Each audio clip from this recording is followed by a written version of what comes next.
state and U.S. taxpayers. If you need the bathrooms, they're through into the main restaurant space and to the left. So they asked me to put that up. So I just wanted to offer a few quick opening remarks, and then we will open it up for folks to ask questions and make statements. The goal, as I said, the goal of this evening and the other 3 sessions that we're going to have around the state, as well as the opportunity to submit comments to the commission generally, is for this to be a part of a very open process for all Vermonters to be able to tell us exactly what you want us to consider. We all know that we have a great challenge in front of us, but we need to do it in a way that makes sure that we bring all Vermonters along with us. And so that's why we're here, and we hope that everybody will, there's going to be lots of different ideas out there. I hope everybody remains respectful and polite and good Vermonters the way we are. So I would ask my fellow commission members if they have anything else to add, and other than that, we'll pretty much going to go around the room and call on people and listen to you as you make comments. Tom Rogers will be taking notes as we go along, so he'll be catching everything, and then we're going to submit it in one report to the commission on comments that we've received. Sure. Just on format, I'll say the comments.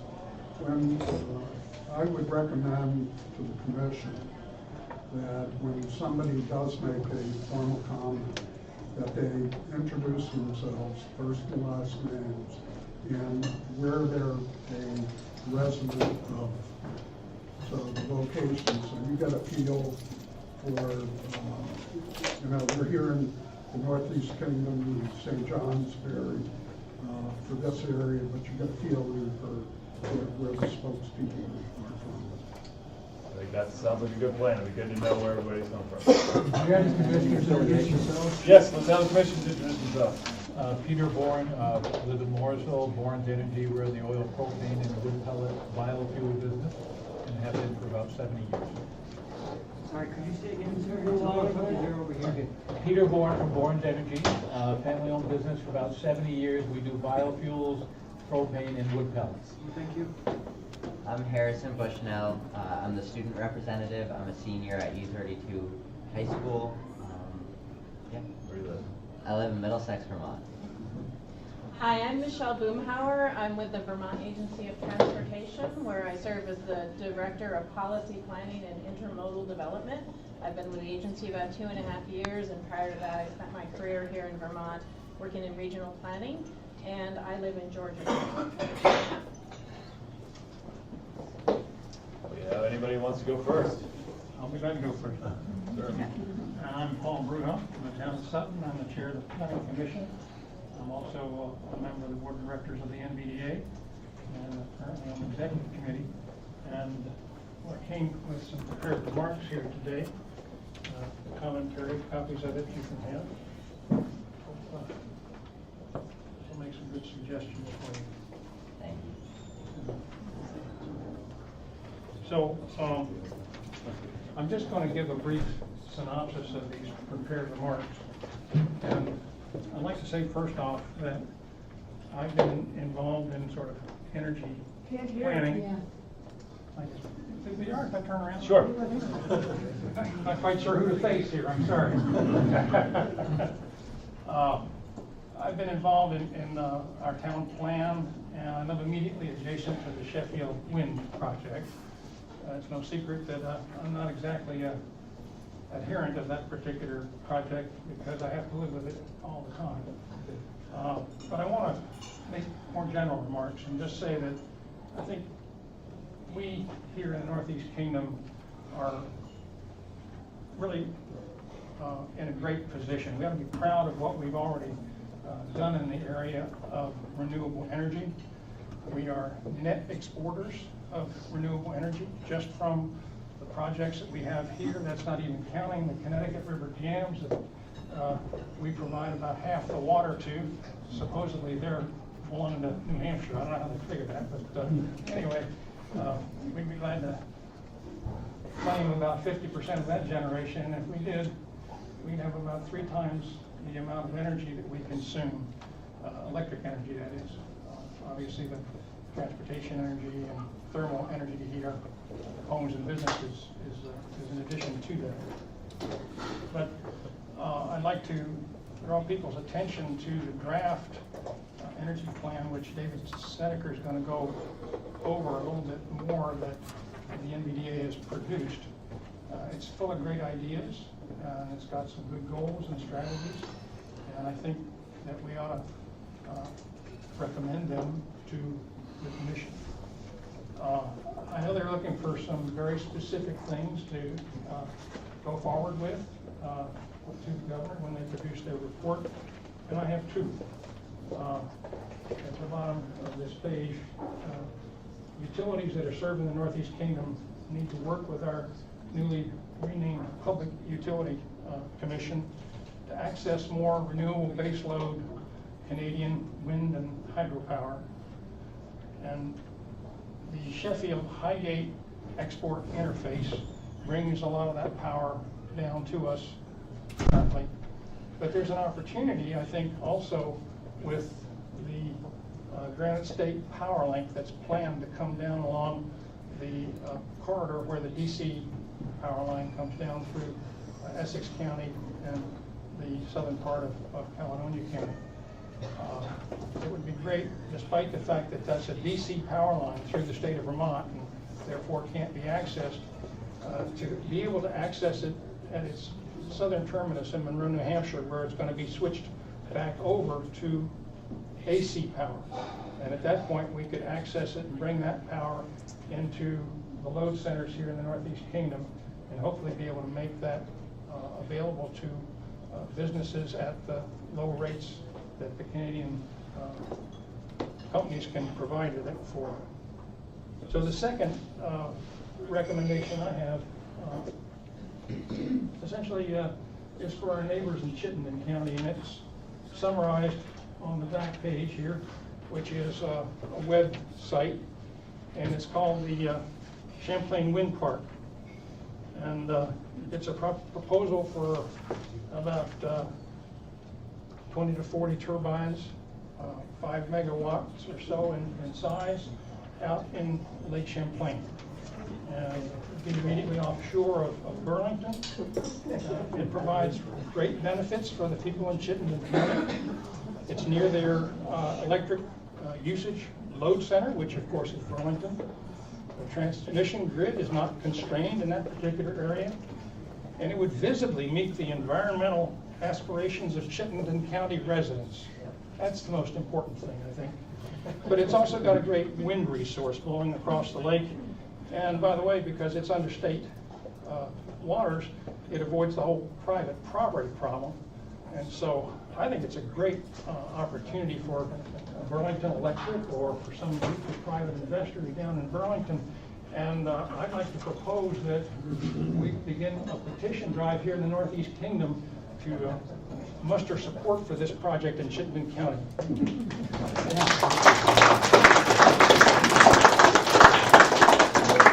Somebody over here, and then we'll go home and you can speak up. My name is Carl Bayer from Reigate Citizen. My points don't get exactly to specific recommendations, but hopefully you'll be able to get them from here. Several decades ago, it was not uncommon to use coal for heat in Vermont. It was pretty dirty, and coal plants in the Midwest caused environmental damage in Vermont. We no longer use coal in the area, as far as I know. We changed our energy resources here and elsewhere, and coal production has declined in the United States. Several years ago, my electric utility, Washington Electric, used Seabrook nuclear power, the most dangerous energy. WEC changed its energy resources and no longer use nuclear power. As an aside, you remember when he said we could not live without nuclear. We used to say that. Now we are expanding our energy sources to wind, solar, geothermal, wood, and captured methane from landfills and manure. We don't need as much dirty oil and dirty natural gas as we did before. These industries will be with us for quite a while, but like coal, they need to decline, and decommissioning nuclear should lead to its decline. They also need to be less polluting as they decline. Statoil, the large Norway oil company, is cutting its carbon footprint as part of Norway's carbon tax program. And if you go online and read about Statoil in Norway, you'll see that's major emphasis why they were able to continue to be profit and take advantage of the carbon tax issue in that state, in that country. In addition, they are also funding a system to capture and store carbon dioxide deep in the seabed. Perhaps that should be the default requirement for our oil companies. Allowing oil and fracked natural gas production and infrastructure to expand makes no sense for progressive energy policy. Vermont should not allow any expansion of infrastructure for fossil fuel pipelines in Vermont in partnership with the other New England states and New York. That means the pipeline in Virginia should be shut down, and the Northern Passage pipeline should not be permitted in the Northeast Kingdom, and no tar sands oil should be allowed to pass through Vermont. So those are some recommendations. Allow the fossil fuel industry to expand their efficiencies. Infrastructure and sales will continue to contribute to their profits and expand carbon dioxide. I also have recommendations for Chittenden County. With all these cooperative housing developments they have, I think there should be a move to try to take advantage of their property to put solar for those smaller communities of development of housing. Thank you very much.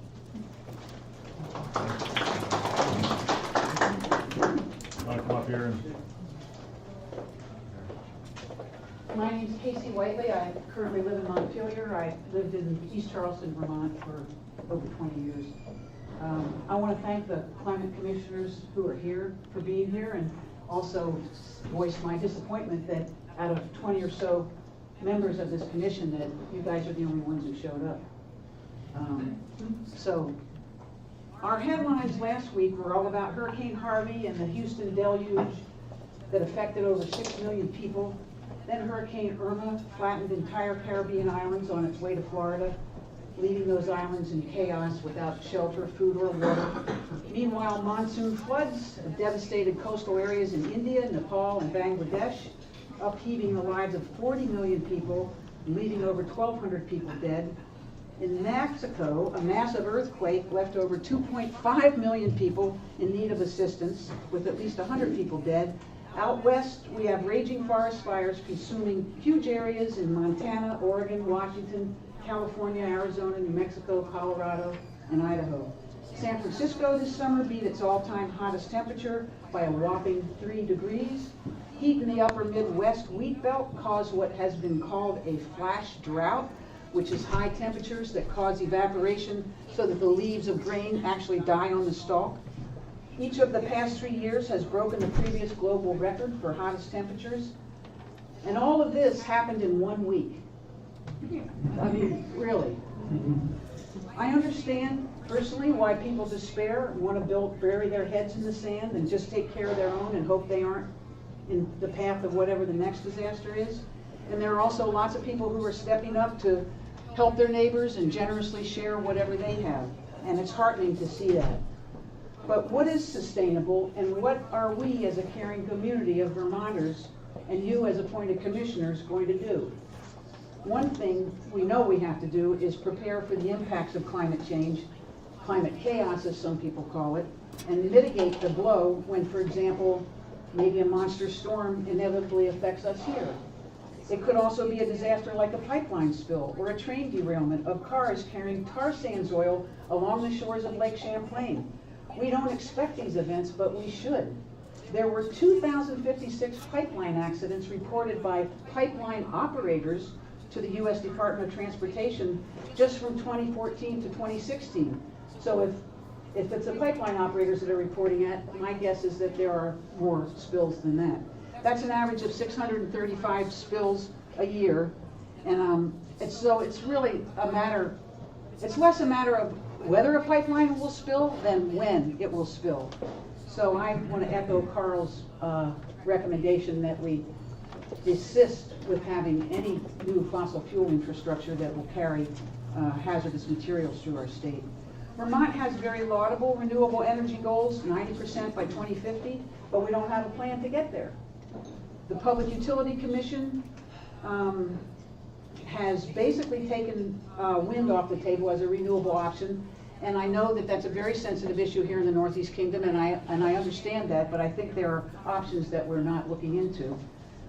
Coastal areas of the country are literally sinking. going under, and many U.S. citizens will be displaced over the next couple of generations. If I could, and wouldn't you, want to move to Vermont? So what will we offer in terms of jobs and for renewable energy that's not dependent on extracting more fossil fuels, for affordable energy, efficient energy housing, and for public transportation? We all know our winters are not what they used to be, and while our climate is getting wetter, that doesn't mean more snow in the winter to keep those ski slopes busy. It means more erratic temperature swings, snow one day, rain the next, and then ice the day after. Everybody knows this. What is going to keep and make Vermont the great state we all love? It's not going to be business as usual. It's not continuing the Vermont gas pipeline and locking ourselves into a commitment to a fossil fuel future. How will we lead the way to a fossil-free future that meets our promises and offers optimism for the next generation and stewardship for this beautiful land of ours? We need to reorient ourselves to this rapidly changing world we live in. We are literally in a race against time, I believe.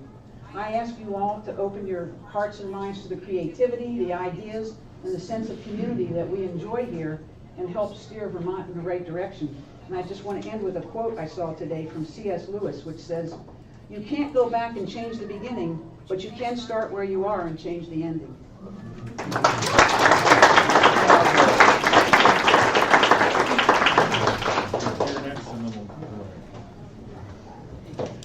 I also make a request? If anybody has written statements, I'd love a copy. Just makes so much fun when you read it quickly. I really appreciate it. Thank you very much. And given that we're going to have lots of people who want to talk, if we can try to keep our remarks as brief as possible. I understand we have a lot to say, but we want to make sure we hear everybody. Good, thank you. My name is Barry Lawson, and I live in Peacham. I am semi-retired and self-employed as a group facilitator and mediator, principally in the environmental field. I'm a member of a political activist group, Northeast Vermont On Guard. After considerable study of the issue of climate change and ways to mitigate the effects of human activity on climate, I want to encourage the state of Vermont to give serious consideration to proposals for carbon pricing or carbon dividend as a fair and effective way to reduce our use of fossil fuels and encourage renewable energy sources as quickly as possible. Time is running out, and I believe we can no longer tolerate foot dragging by entrenched fossil fuel interests and climate change deniers. I have been intrigued by proposals to adopt a carbon tax on producers with dividends paid to consumers whom the tax ultimately burdens. I realize that a few such proposals have already been introduced by members of the Vermont legislature, but I am most familiar with a bipartisan proposal is developed by the Climate Leadership Council, a national and international group attempting to secure support for a so-called carbon dividend approach. In fact, one of the things that I've handed to you is some background material on that work.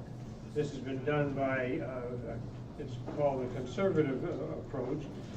It's basically one that I think that bipartisan support could easily come.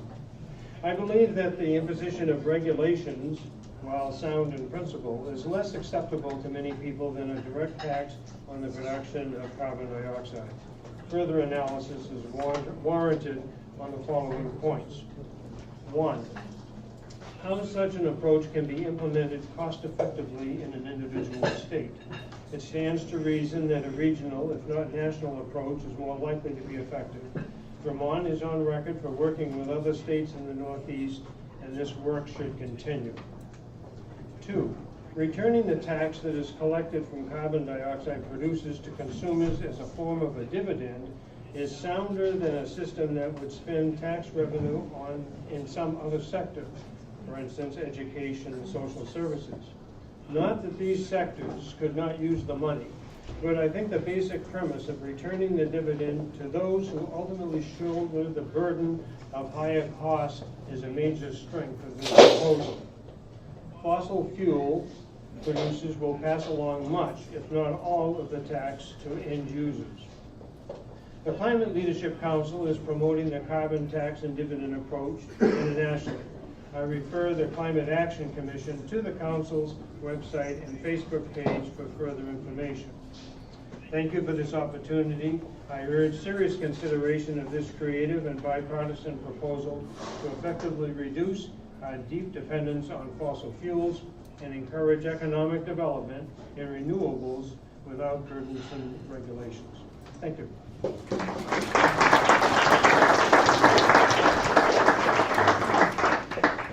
My name's Keith Ballack. I serve on my town's planning commission. I live in Sheffield. I'm also on the NVDA board, Northeastern Vermont Development Association. And I'll just read through this quick because I know time's important here. Okay, I know carbon reduction is important, but what I'm proposing here, what I'm asking the commission here is that proposed projects need to prove that they actually will reduce carbon emissions. There should be evaluation on what actions will actually be effective to reduce Vermont's carbon emissions. Accountability on existing energy projects, factoring in everything, the entire carbon footprint of the project, from the energy it takes to construct the project and the output. Also factoring in environmental impacts such as damage to the natural attributes that nature needs to cope with weather extremes. Wetlands are crucial for absorption of water to control droughts and floods. Forests are important as a carbon sink. Both are crucial to an already stressed wildlife population. And the question needs to be asked, does the electrical generation output and CO2 reduction of a project, does it outweigh the environmental impacts? And what I think needs to be included here is the sales of renewable energy credits. They should be factored in because those credits enable other states to continue the burning of fossil fuels. Electrical generation accounts for about 12% of Vermont's carbon emissions, which is small compared to transportation and heating. My suggestion for electric generation is more incentives for small installations of solar and small wind for homes and backyards. Less incentives for industrial scale power projects. This will provide more local jobs and prevent the industrialization of our countryside by large out-of-state corporations. Also, continue with efficiency and conservation. And then I'm going to go on to heating systems really quick. Heating homes, businesses, and public buildings is a large percentage of Vermont's carbon emissions. So we should continue to encourage efficiency by tightening up the homes, insulation, windows, etc. Vermont has a valuable renewable resource which is all around us. It's the forests. Our forests, they can provide heat. And what I'd like the commission to do is to support the Vermont Department of Forests and Parks proposal, I think it just came out recently, to try to push for 50% of the homes and businesses and institutions in Vermont to heat with some form of wood. And one of the reasons I'll say this is I think this will promote sustainable, healthy forests, provide jobs, and be more affordable than the rather expensive electricity-using heat pumps that the state and power companies have been pushing. Wood can be burned much cleaner than it has in the past. I think with new technology, new heating systems, it can be burned much cleaner. Transportation is a large portion of Vermont's carbon footprint. There needs to be a focus on mass transportation, rail service where it's feasible, along with bus and carpooling. And here's some quick final suggestions. Encourage energy conservation, live with less, consume less. Continue to encourage to buy local products. Keep that buy local thing, ramp up the campaign about buying local. I think that saves a lot of fuel. Preserve intact ecosystems. Encourage healthy, intact, sustainable forests. Accountability. Let's do it as actually effective in reducing Vermont's carbon emissions, and beware of symbolism or greenwashing being promoted by more interested in profit than actually reducing our carbon footprint. And then one more thing, because I know this carbon tax thing, everybody's talking about it. I'm not sure I can go along with this at this time because of the affordability part of it. But if this commission decides to support a carbon tax, I feel that any so-called renewable energy project that sells renewable energy credits should be taxed on the profit. Being the result of that sale allows another state, the purchasers, to continue burning fossil fuels. So I think that should be considered, because I just think it's disingenuous otherwise. And that's all I have to say. Thanks.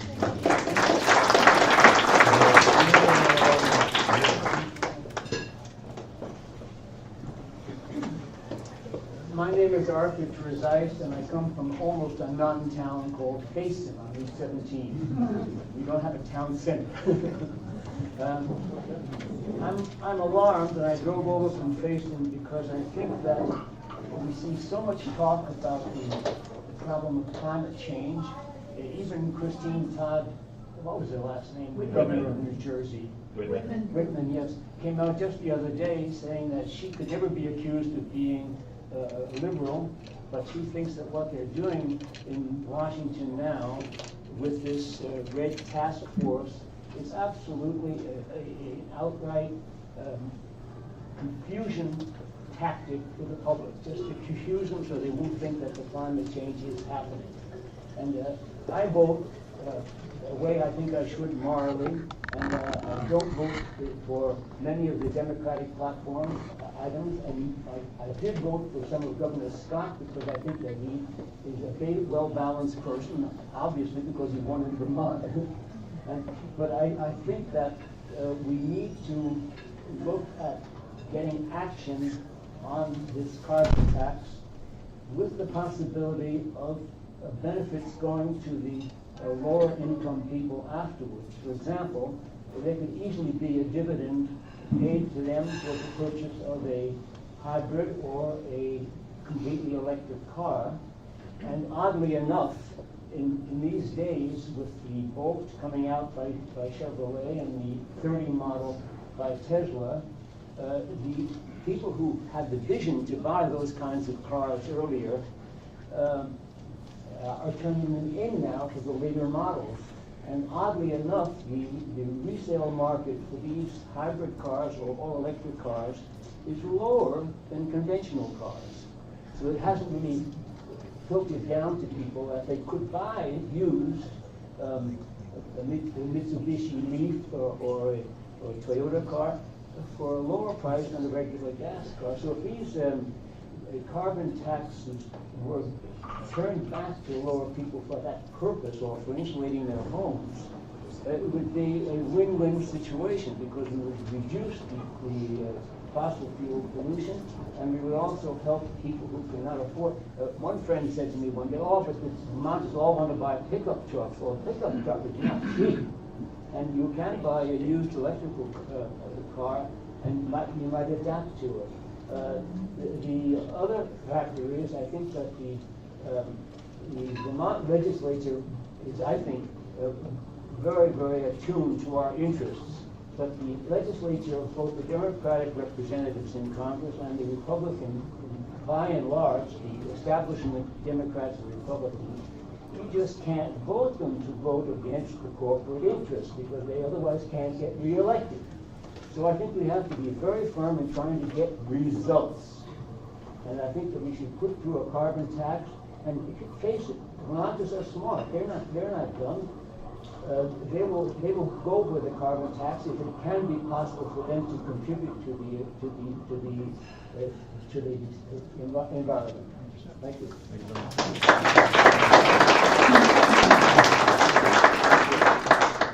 Would you mind coming up here so people can hear? Good evening, and I want to thank you for the opportunity to have Vermonters share their voice on a really important issue. Who are you and where are you from? That was my next point, thank you. So my name is Christina Forniciari. I'm the lead organizer with EPER. I live in Burlington, 24 years old. I don't have the pleasure of being able to attend the hearing on the 28th in St. Albans, so here I am this evening. It's been a long day, but it feels worth it. I'm not going to necessarily belabor the realities of climate change, but I will say that I wake up every single day with a pit in my stomach about the realities of climate change. When I think about my future, I question whether or not I want to have children, because this is a real severe thing. that has real impacts, and I'm fearful for it. I grieve when I hear the barrage of bad news coming from Washington, D.C. and all these natural disasters.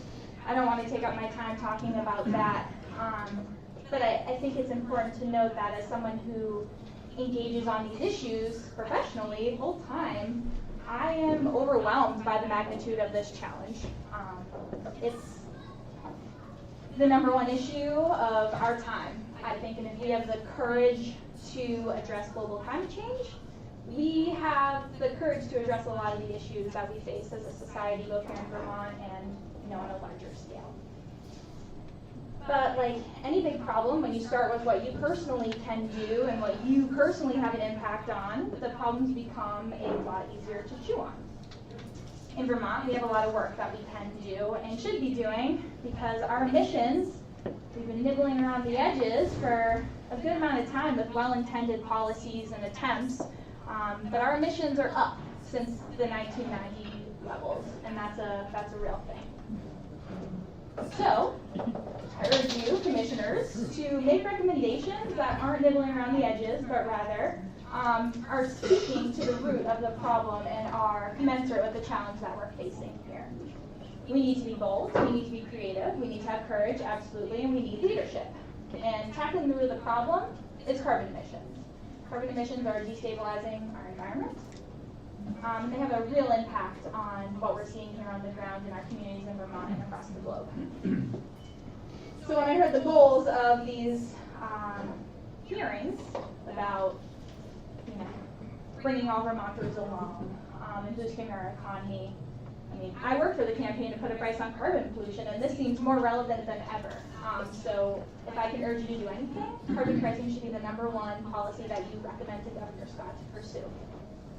We can price carbon pollution and use the revenue to fund Vermont solutions to the climate crisis, which is a variety of different things. It's clean energy, it's energy efficiency, it's using less, it's conservation. It's not just one flat thing, but if we can be open to this conversation, if we can have all these different solutions on the table, we can come together like Vermonters and be creative and be bold and make this work. It's going to take a lot of different things, but I absolutely believe that carbon pricing needs to be on the top of your list. We can price carbon pollution and help all Vermonters, even low and middle income Vermonters, make this transition, because right now we're seeing a plateau where folks are not able to take these steps that they want to because it's so expensive, but we're seeing things like cold climate heat pumps and electric vehicles becoming more feasible every single day.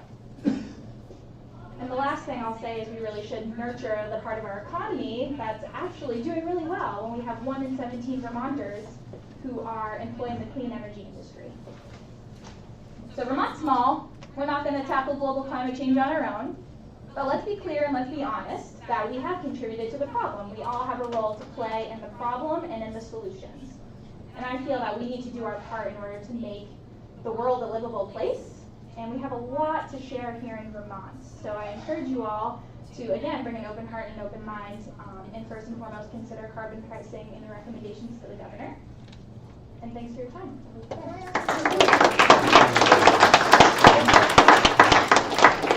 Christine, before you sit down, Christina, you said that emissions are up since the 90s. Could you tell us where you got that data from? I can circulate that for you. You don't. It's from our most recent greenhouse gas inventory. There's a presentation on it on the commission's website. You can click on the link and pull it up. We got it as part of our first thing. We have sort of plateaued in the decline. We've been sort of steady or popping up and down for the past few years. Like 4%? What's that? It's like 4%. Is that what it is? I don't think it's up 4% since the 1990 level. Oh, okay. It's pretty much flat.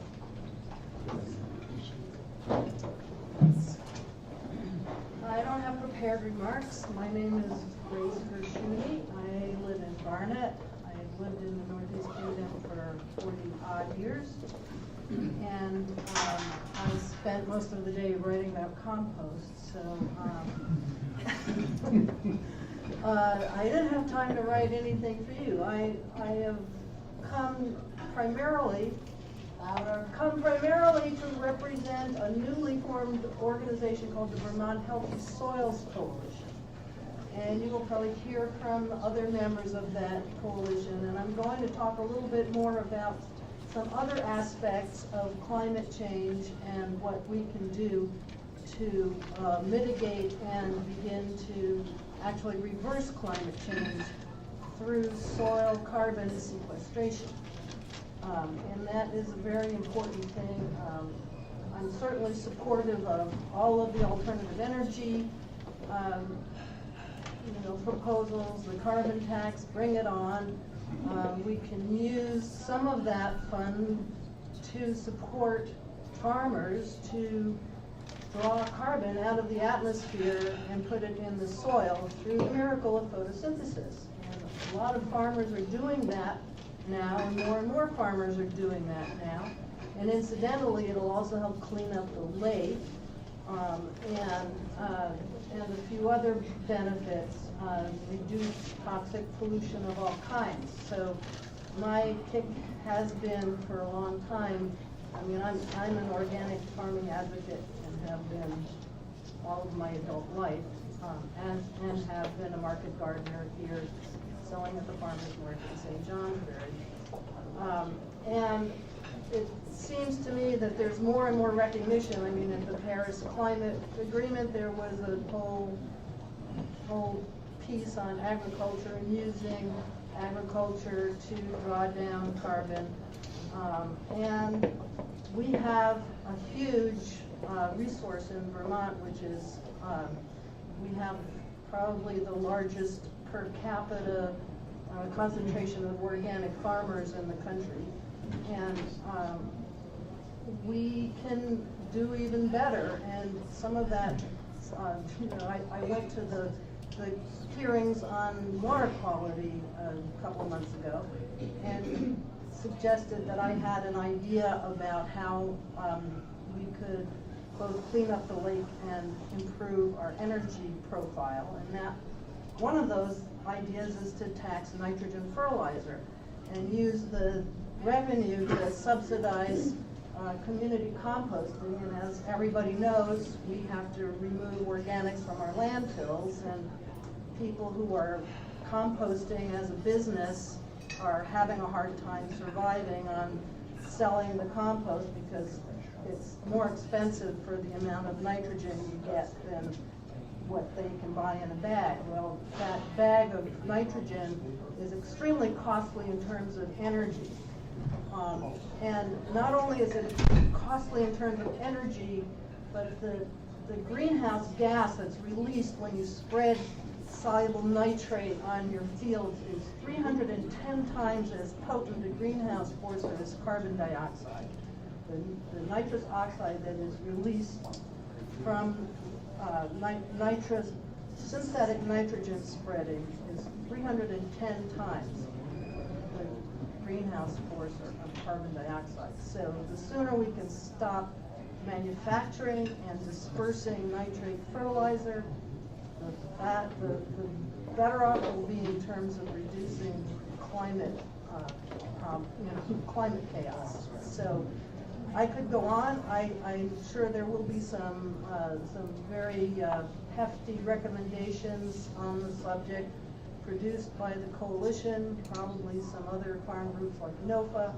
I will probably take a role in drafting them. Thank you for listening.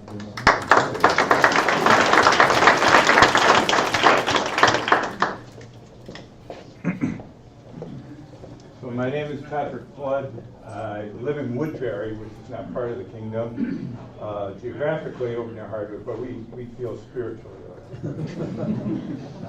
Lived there for over 30 years. Some of the things I wanted to say tonight have already been said. I'll try to be brief. But in the end, you're going to hear a lot about technical questions, like you just heard, and those are very, very important in fashioning the future.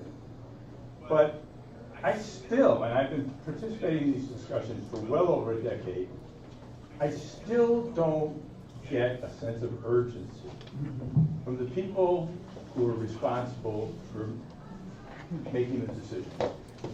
And tonight you represent them because you're on this commission, so I'm going to speak to you. And I share the comment of somebody earlier who said, it's a big commission and you guys are representing them here. I really think if we're gonna have a Vermont-like public discussion about what's right and what's just and what we ought to do, the representatives ought to be here to hear it and not get it secondhand. Because you lose a lot when you just get written comments. But I think urgency is something we have to live by. Never mind the events of the past couple of weeks, which were horrific. And in 20 years, that's going to be commonplace. Commonplace. And there's nothing we can do about that right now because we've already pumped so much CO2 into the atmosphere. But we can keep it from getting worse than that. I'm not going to be here to see it. I'm 66 years old. I'm going to be gone before the worst part. And I know this if I can be not insulting, but it's a fair amount of gray hair. I'm a baby boomer. I was born in 51. We have lived the highest quality of life of any generation in the history of the world, ever. We have had it so easy. Our kids are not going to have that. And it's going to be compounded by what's happening with climate change. And we have to think about that every day. That should be our guiding principle and our filter for every conversation we have, every law we pass, every rule we pass, every idea we come up with is what is going to be good for our children because we've already handed them a giant mess. A giant mess no matter what else we do.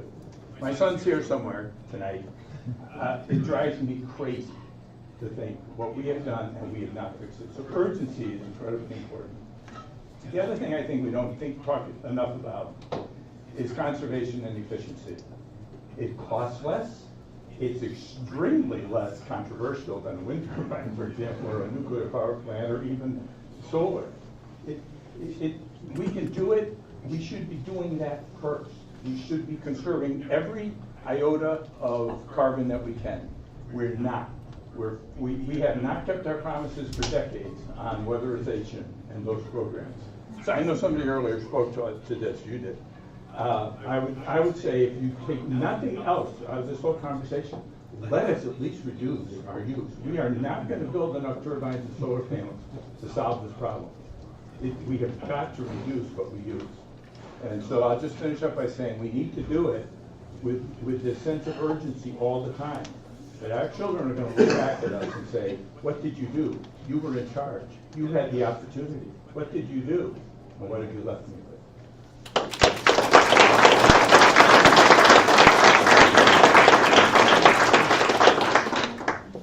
Thank you. Yeah, my name is Eric Phillips. I'm from Burke. My name is Eric. And I just had a couple comments. So I read through all of the literature on your website. It's really impressive. I think you've identified a lot of great priorities and opportunities. The one thing there that I didn't see that I think is worthy of consideration is the verified emission reduction credits or carbon credits. It's a multi-billion-dollar sector where greenhouse gas reductions are measurable, verifiable, marketable, and projects can verify with certification programs, corporations that integrate things like forestry, agroforestry, efficiency, and so on. And so the idea is that businesses sell their credits on the state, national, international market, where businesses, corporations buy these for, with the whole divestment, reinvestment movement, there could be more income in through that whole dynamic that's happening, as well as pre-compliance, and it provides competitive advantage, branding, and public images benefits. And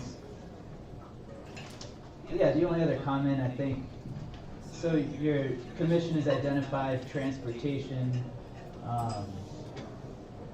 representing 42% of greenhouse gases, residential and commercial fuels representing 23% of greenhouse gases, agriculture 11, and electricity about 9 as the primary sectors to focus on. I think it'd be fun to integrate all of those, having something like an electric vehicle car share that also integrates things like on-demand composting services, with those electric vehicles, or laundry pickup services for people to retire their larger, bigger, inefficient appliances, and or even free food delivery for local food, or replacing refrigerators, anything to bring down overuse of appliances. So yeah, and I think the TAG members had a lot of great comments, especially Jim Stiles' ideas. James Maroney is converting to organic, talking about the problems with conventional dairy. And I think he still even underestimates and underappreciates a lot of health externalities in the dairy and meat sectors. And then the green bank idea is an alternative to carbon.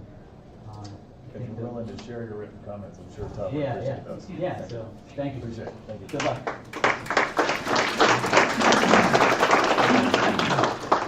Yep.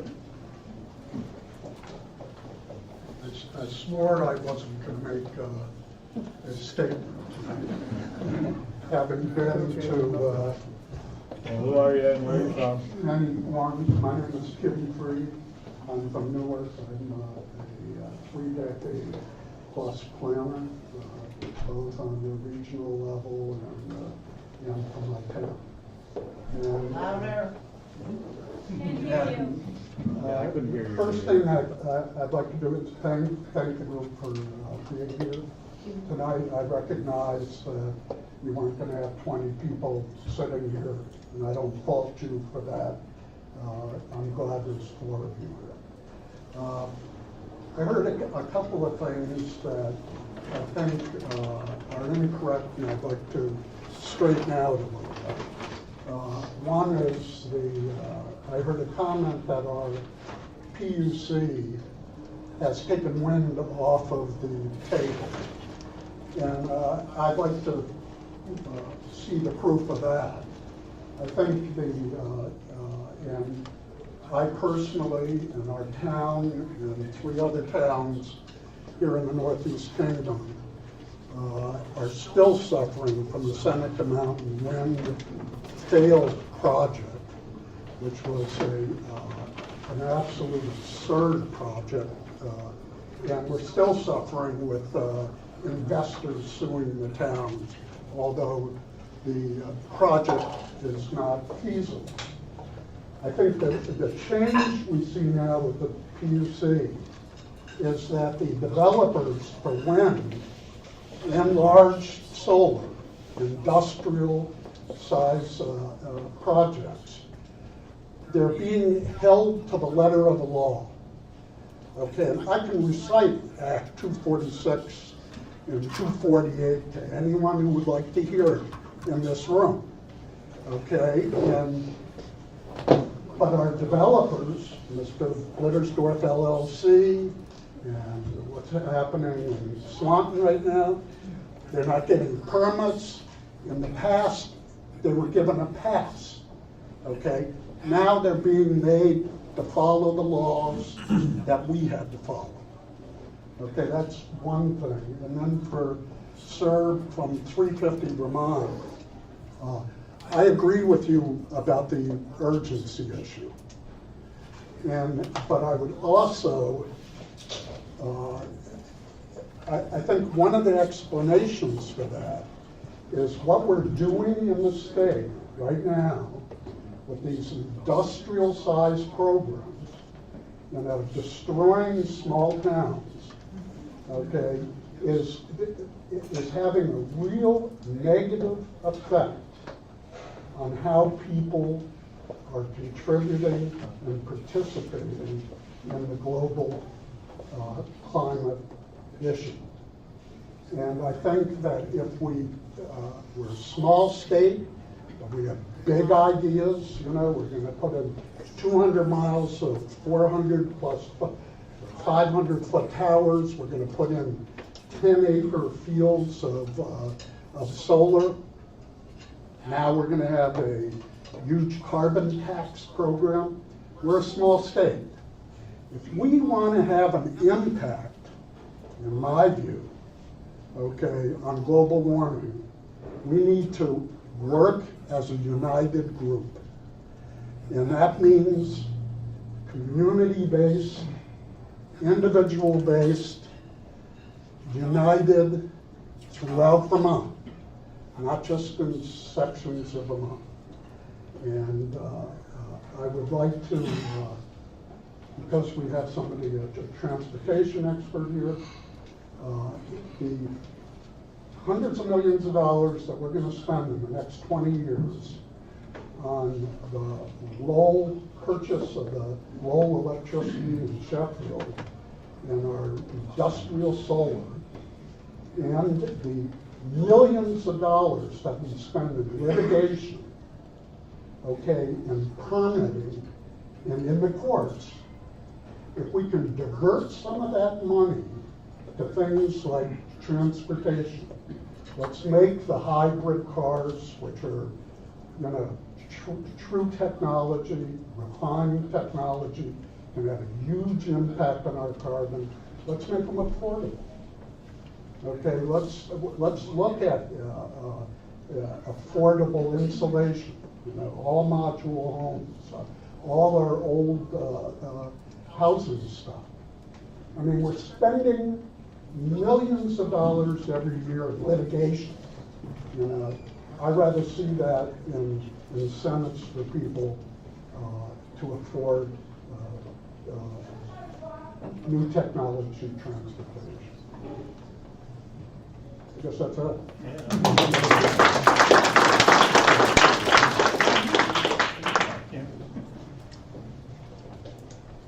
Okay, thanks. Thanks so much for being here. I, for one, would like to see a few more of you here, but thanks to the rest of you, and thanks for your comments as well. There's some really great things that I know I'm probably going to reiterate some of them, but I've got half a page here, so I will be brief. Where are you? My name is Hannah Huber, and I live in Montpelier. And my generation in this country, there's a few of us here, is projected to lose $8 trillion from inaction on climate change. And according to climate scientist Michael Mann, we're on track to hit a global temperature rise of 2 degrees Celsius in as early as 2036. So I'll be 42. So I sometimes wonder, this retirement fund that I should be saving for, in the year 2064, when I'm 70, will that actually be my family's survival fund? If I even dare have a family, as Christina alluded to. And when this all becomes too much to think about, you can't even go for a walk in the woods with your hair down without worrying about getting bitten by a tick, and the chances of Lyme disease are just too real. So we're so cautious about climate policy, but life is dangerous under the climate, and to be actually cautious, for the sake of Vermonters' lives and our economy, we need bold solutions fast. We need to achieve a low carbon economy that is affordable for the low and middle income class, and I think we need to make that future clear by putting a price on carbon pollution and investing the revenue in the low and middle income class. We have poor public transportation, and we have the second oldest housing stock in the country. So personally, I would like to see a carbon price geared towards improving these things, since they affect quality of life significantly and are the most responsible for Vermont's carbon emissions. And then just a few other points. I think we need a diverse set of renewable energy technologies, including wind. We do not need any more fossil fuel infrastructure and should literally ban that.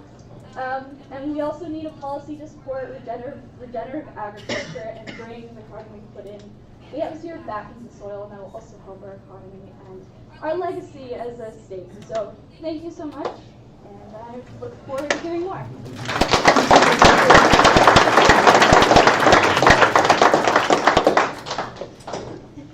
Hi everybody, my name is Dan Quinlan, and first of all I want to say thanks to you guys and thanks to everybody else who showed up. I think this says something about Vermont. All the people here, we're having a nice respectful conversation, and that's how we're going to move forward on this. It's just wonderful to be part of that. So I'm here representing a group called the Vermont Climate Health Alliance. It's a brand new group of docs, nurses, therapists, everybody across the medical and public health sector. We are forming, we've got a 12-person committee, mostly docs, nurses. We're in the process of sending a letter to the commission that will summarize and expand on some of the things I'm saying. But and we've got a 200-person mailing list, and they come from all over the state, every county. There's folks in St. Johnsbury. So what I want to try to drive home quickly is the impact of climate change on human health is vastly not recognized by most people, including most medical folks. They don't really, I have conversations all the time. It's not something I thought about. So you can start at the bottom end, which is talking about the rapid spread of Lyme disease, anaplasmosis, which is a similar insect-borne disease. But the state of Vermont has done a great job of modeling where that's headed. And then you move out to the kind of things that we're seeing with the weather events all over the country. And if you just look at the Sunday paper, every week there's a major event. This is where we're going. Climate change is here. And the human health impacts are mind-boggling. So I can point to, and we will point to data that specifically talks about the benefits that have come from the RGGI program. It saved in the New England states almost $6 billion. The estimates are 300 to 800 lives have been saved from RGGI. And that's just the emissions from fossil fuel plants. That's not everything else we're talking about. And there's a whole bunch of other data. I've got a report here, easily found online. It's a 332-page report. I'm sure you all want to read that. But there's a much shorter summary. It's from 130 scientists across the U.S. government, all agencies, and it's staggering to read. And if you want to, a lot of people will push back and say, well, this is a left thing or whatever. This is, I'm sure many of these people in the room understand this isn't a political thing. But to drive that point home further, this is a report that came out in 2015. It's titled The National Security Implications of Climate-Related Risks and the Changing Climate. It's from the Pentagon. You read this thing, and it's staggering. It's absolutely staggering. This is from the Pentagon. So everybody in Vermont should read this. Everyone should read it. And then, you got to step back from it. And I'll resonate with the comment from Christina about, I've had young people come up to me because they know that I work on this stuff, and they talk to me about whether they should have kids. Are you kidding me? All of us who are this age, I've got kids who are soon to be childbearing age. Can you imagine that we have to think about that when we were young? I mean, that's what we're talking about here. And that's what this group, I'm talking about, the physicians folks, are going to be coming out and talking a lot about that argument in that discussion. So now I'll take my Vermont Climate Health Alliance hat off, and I'll talk a little bit about some of the things I think we should do. And I'm doing this because the Alliance hasn't come up with a program that they want to back. So I don't want to misrepresent that I'm talking about things that they're backing. But they will be in the next 3 to 6 months. Transportation, huge issue.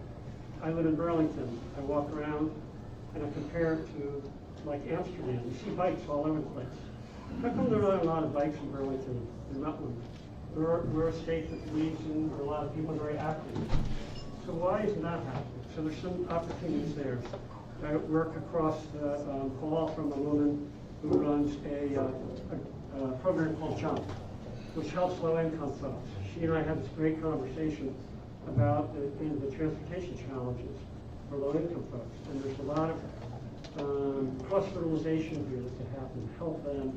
It's also good for people's health.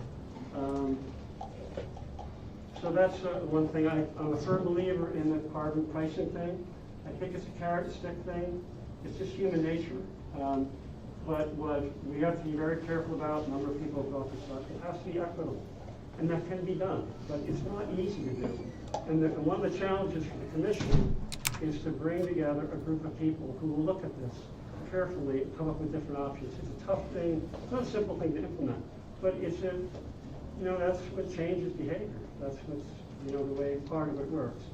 I'm not saying that's the only solution, but it's part of what has to happen. I also think the Commission should somehow, through the Commission or through the state, get the state, the Department of Health, talking about these intersections of climate change and health. They do to to a limit based on a federal study they did. But that study was inherently limited by the way the federal government financed. So there's a whole lot of opportunity around there around information and outreach, which I saw was in your Excel spreadsheet. So again, thank you for having this. Looking forward to the conversation going forward. And if folks are interested, the commission's interested, we're ready as this group to try and help to the extent we can provide data around the health implications of all these things we're talking about. Thanks.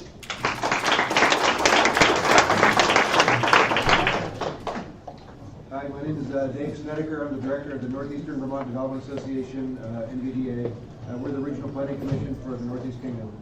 And I'm here tonight to introduce our draft regional energy plan that we put together to help implement Vermont's energy plan and statewide energy goals. And I would encourage the commission to reach out to the other 10 regional commissions. There's 11 of us, because all the commissions have a draft energy plan or an adopted plan at this point, and with very specific goals and strategies that can help achieve what you're after. So I'll leave the plan with your scribe here. But I would also just caution, based on our experience, that if you come up with some strategies that you're trying to implement on a statewide basis, you just need to think about how that might play out around the state. And if we're focused on renewable energy generation, it's not going to be useful here because we already produce more than we need. So, thank you.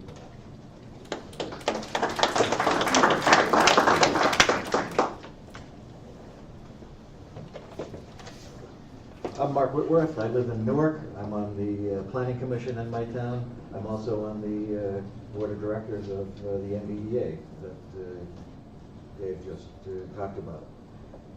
But I'm not speaking on behalf of any of those groups. I'm also president of the board of Energize Vermont, which is a statewide organization that promotes sensible, sustainable energy for Vermont. And I want to thank you for coming to the Kingdom. The Chamber of Commerce wants you to know that we have weather like this every day. Now, in Vermont, too many of the discussions that we have about climate action begin and end with energy development. This obsession with energy development has served the energy industry well, but it has resulted in counterproductive strategies, counterproductive policies that are causing unacceptable damage to Vermonters and Vermont's environment. No region of the state understands this better than the Northeast Kingdom. And no project in the state exemplifies this better than Green Mountain Power's Lowell Wind Energy Plant. And I'm sorry that the GMP representative on the commission isn't here. We need to abandon the policies that have been promoted by energy developers. We need to understand that we cannot mitigate climate change through the creation of more and more energy sprawl. We need to acknowledge that there is no magical climate economy that is so fabulous that it justifies the endangerment of our existing economy. In developing your recommendations for Governor Scott, please begin by considering the actual impacts of climate change that Vermont will experience most directly. Please start with the loss of biodiversity, loss of food security, degradation of our water resources, and the increased vulnerability of our homes, farms, businesses, and infrastructure that severe weather events will bring about.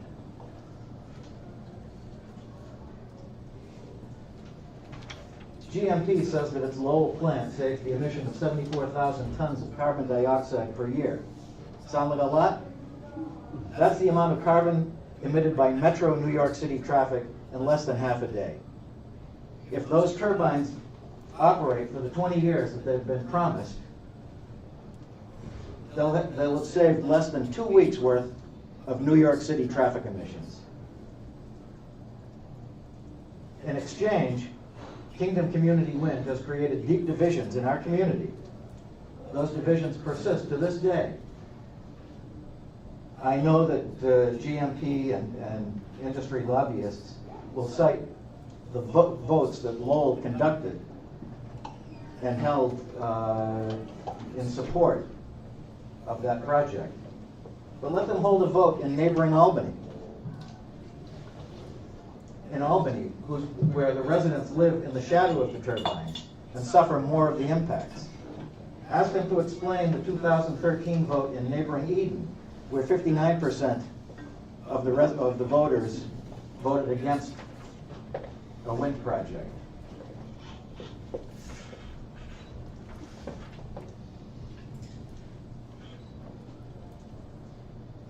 Please consider our defenses against these impacts. Our wildlife habitat, mountains, rivers, and farm fields. Any strategies that degrade our defenses against the impact of climate change do not belong in our climate action plan. There are currently 3 wind projects being proposed for northern Vermont. These projects would compete for access to a constrained grid, compete with existing wind projects. That is, these projects offer the same damage to Vermonters and the environment that the existing projects created, only without the meager carbon benefits. These projects confirm what many Vermonters have known for a long time. If you look behind the words of concern for the climate, you find greed.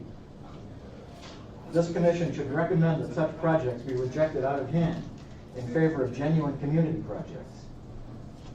Energy development can and should be part of our climate action plan. However, our energy development strategy should focus on projects that are truly deserving of the name community. These projects should be designed and developed by Vermonters to meet the needs of their own communities. These projects should be sources of pride that bring communities together, not tear them apart. Thank you.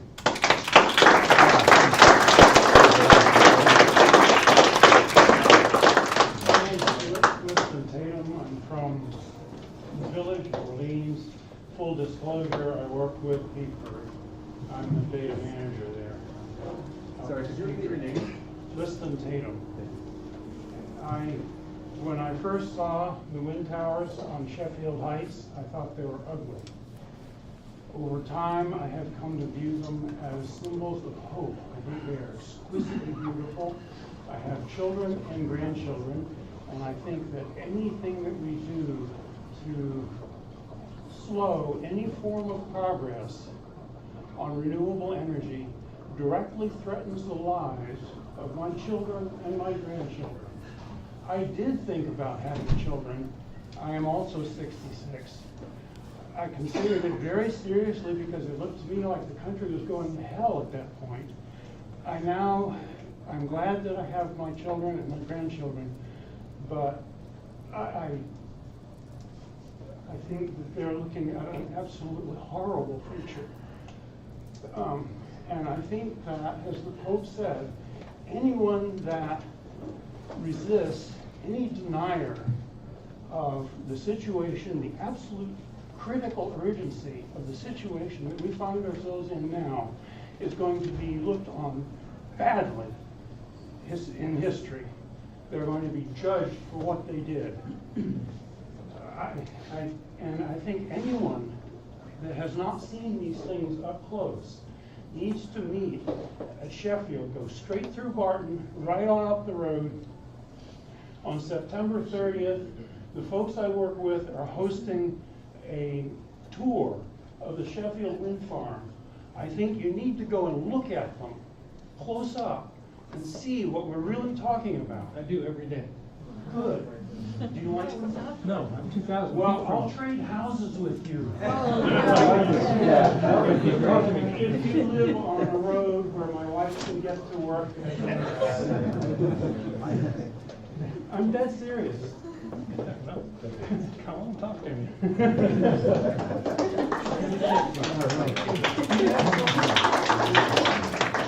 Do you have children?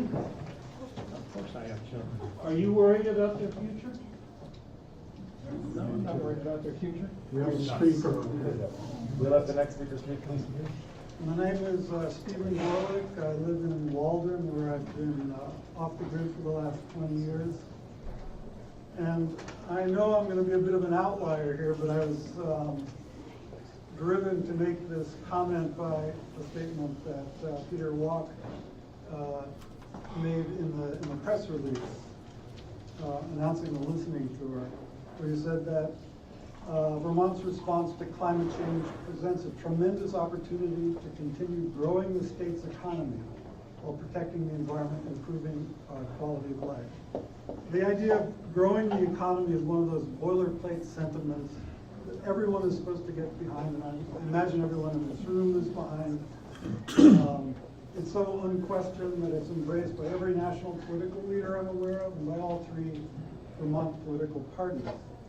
But sooner or later, we need to acknowledge that economic growth is a major part of the problem. Burning fossil fuels is only a proximate cause of climate change. The more fundamental cause is the economic activity for which all those fossil fuels were burned. Those same activities are also the root cause of many other environmental problems, from microplastics in the water supply to dead zones in the ocean to disappearing wildlife habitat and extinction of species, and on and on. The economist Kenneth Boulding once said that the only people who can believe in infinite growth on a finite planet are madmen and economists.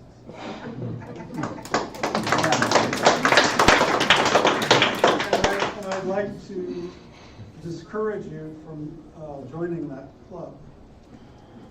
I'm not sure why the press release couldn't have limited itself to touting the benefits of protecting the environment and improving our way of life. Surely if there's any purpose to growing the economy, it should be to improve our quality of life. So that base was already covered.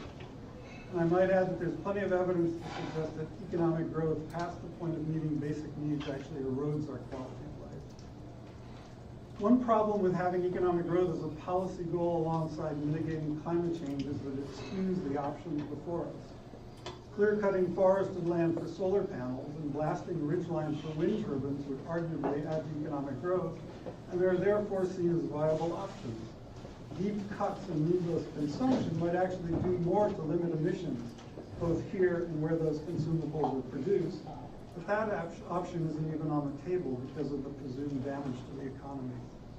For too long, economic growth has been considered a categorical imperative, and I hope the Commission doesn't make it a litmus test for any of your recommendations. It's time we consider ways of improving our quality of life that don't depend on growing the economy. If we really want lasting solutions to our long list of problems, of which climate change is just one, we need to stop talking like madmen.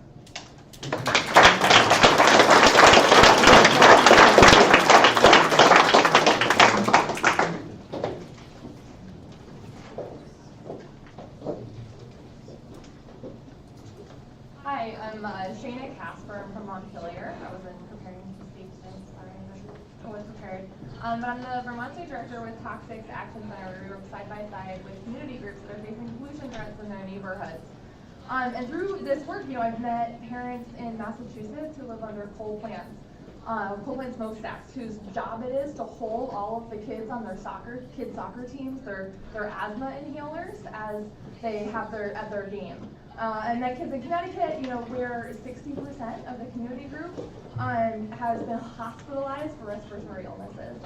And New Hampshire, where kids have gotten nosebleeds from compressor stations in their neighborhoods. You're working with community groups who are facing the health impacts of pollution threats in their neighborhoods is my job. But this summer, it got really personal. I grew up in Richmond where we never did tic tacs when we were hiking around, playing out in the field. I was in 7th grade when we found the first tick on my family's dog. But this weekend, not this weekend, earlier this summer, my dad went for a weekend hike and got really, really sick. And so sick, he couldn't get out of bed, couldn't open the Tylenol to reduce his fever. It was really scary, as someone who didn't remember Tic Tacs and then finally realizing this is what Lyme is wiping people out. Ticks in Vermont are new, and Lyme disease in Vermont is new. The health impacts of climate change are felt by everyone. Felt by ticks coming up into Vermont and ticks coming up into, impacting my family and my family's health. But they hurt low-income folks, people of color, women, young people the most. And just, I think that's even been seen by the speakers tonight, you know, that the two people who are asked to verify their residency tonight were the only other young women who have spoken. So I really want to encourage, you know, everyone who has come to not be, you know, frightened away by asking to declare that residency, but to, you know, be able to speak up. You know, and whether we like it or not, you know, our grid, our ISO New England grid serves everyone. And I think that we need to embrace solutions of all sizes. You know, we need to embrace solar and wind, and a carbon pollution tax, I think, is being seen as like one of the only ways that we're going to be able to get to the solutions that we need to get to actually protect the health of ourselves and our families and our communities. So thanks.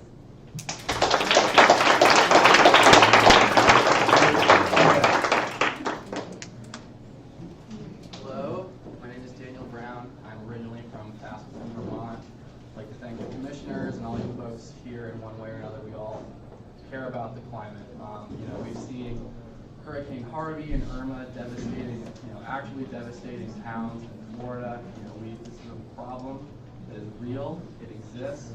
We need to act upon it here in Vermont. You know, I'm from Rutland County. That area still has not recovered from the 2008 financial crisis. I see people riding around in pickup trucks with roof racks. My dad owns a construction company. That is an industry that is seriously hurting, and I believe if we put a price on carbon pollution and use that revenue to invest in weatherization programs to put people to work, that's how we're going to, you know, combat climate change, put people to work. It's efficient. You know, that's something we can all agree on here in the room. We need to be more efficient. We have some of the oldest housing stock in the country. Please, I implore you commissioners, recommend to the governor to put a price on carbon pollution for my future, for my kids' future, and even you folks here in the room are seeing the effects of climate change. So please, please act now.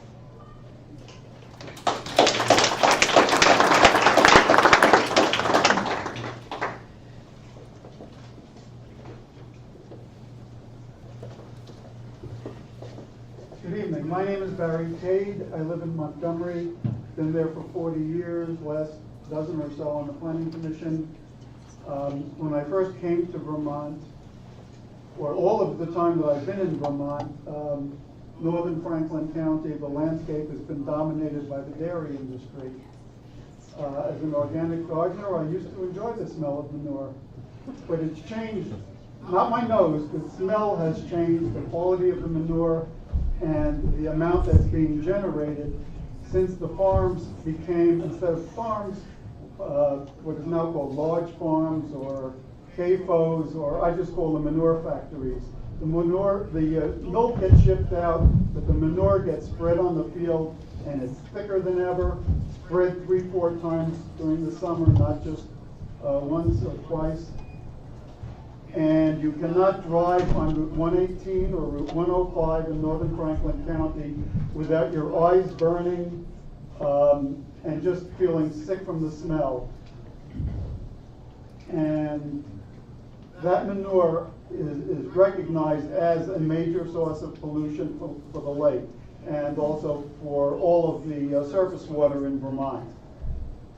And the Agency of Natural Resources doesn't address it. The excuse is that it's been handed over to the department, the Agency of Agriculture, something, and cheerleading. But the state of Vermont has to look at the manure as a problem. It's a health problem. Either the agency, the health department, or the Agency of Natural Resources should be conducting air quality sampling to determine what is in the air, and a remedial. I don't think it's sustainable. I don't think dairy farming in Vermont is sustainable by getting larger and larger. Organic probably, but not the kinds of huge factory farms that we're seeing. Something that can mitigate that to some extent is requiring that the manure go through digesters, capturing energy rather than just being spread out on the field. That would take care of a lot of the air quality and water quality issues, as well as producing electricity. And one other comment, sitting here tonight, I came up with a slogan that I think addresses some of the disputes we've been hearing. Industrial scale energy development, not in my backyard. Community scale development, please, in my front yard.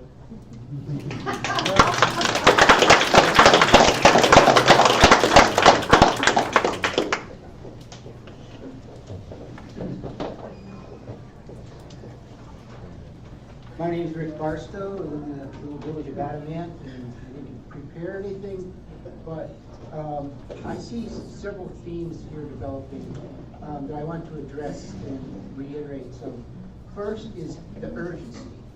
We have been set back at least a quarter of a century on addressing these problems, and we have a lot of catching up to do. So that's number one. And one of the things I see as the main way of addressing this is efficiency, because every unit of energy that we do not use means that we don't have to build more infrastructure, et cetera, et cetera, et cetera. So that should be a real focus on reducing what we consume in regards to energy. And that actually goes, I think that can go across the board for us as a consumer society, and looking at how can we consume less of everything, because this is a finite planet, so we can't keep going on consuming willy-nilly.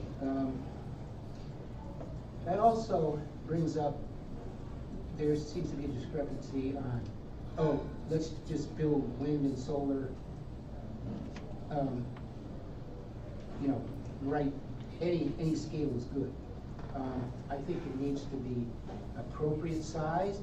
The big commercial developers who want to come in and develop huge scale wind and solar projects, we don't need that. We can address this without going in that direction, so it's very irresponsible, I feel.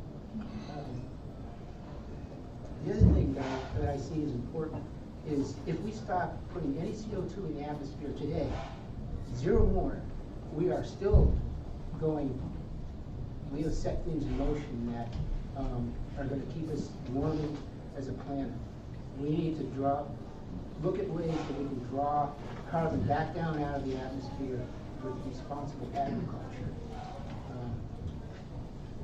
That's, we have some big, major industrial agricultural operations in this state that I think we need to somehow get them steered in a different direction.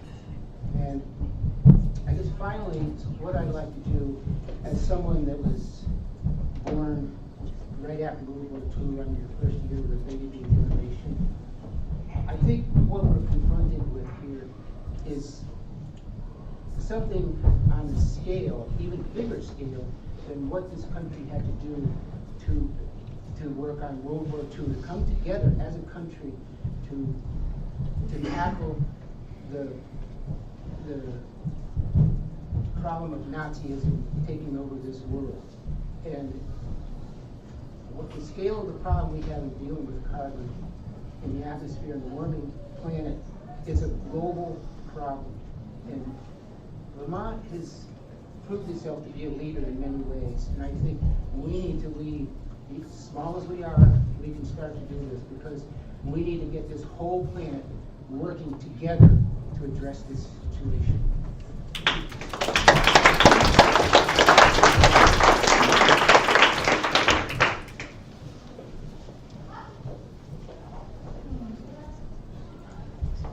Good evening. Thank you for the opportunity to have something to say, for showing up. My name is Stephen Farnham. Live in Plainfield, in a house that belonged to somebody I'm related to, way back till 2 years after the state joined the Union. I grew up there and was a source of labor from my father for many years on a dairy farm. And tell people I did more work by the time I was 18 than most people do in a lifetime. And I seriously believe that. But we did it differently than they do it now.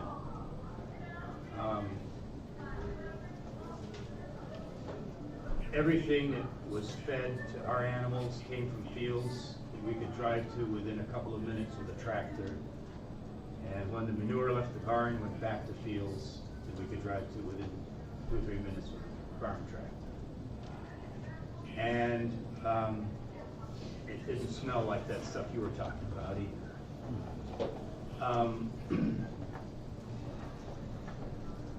The only time that petroleum was used off our farm was when we got a grain delivery or when the milk was taken to the creek.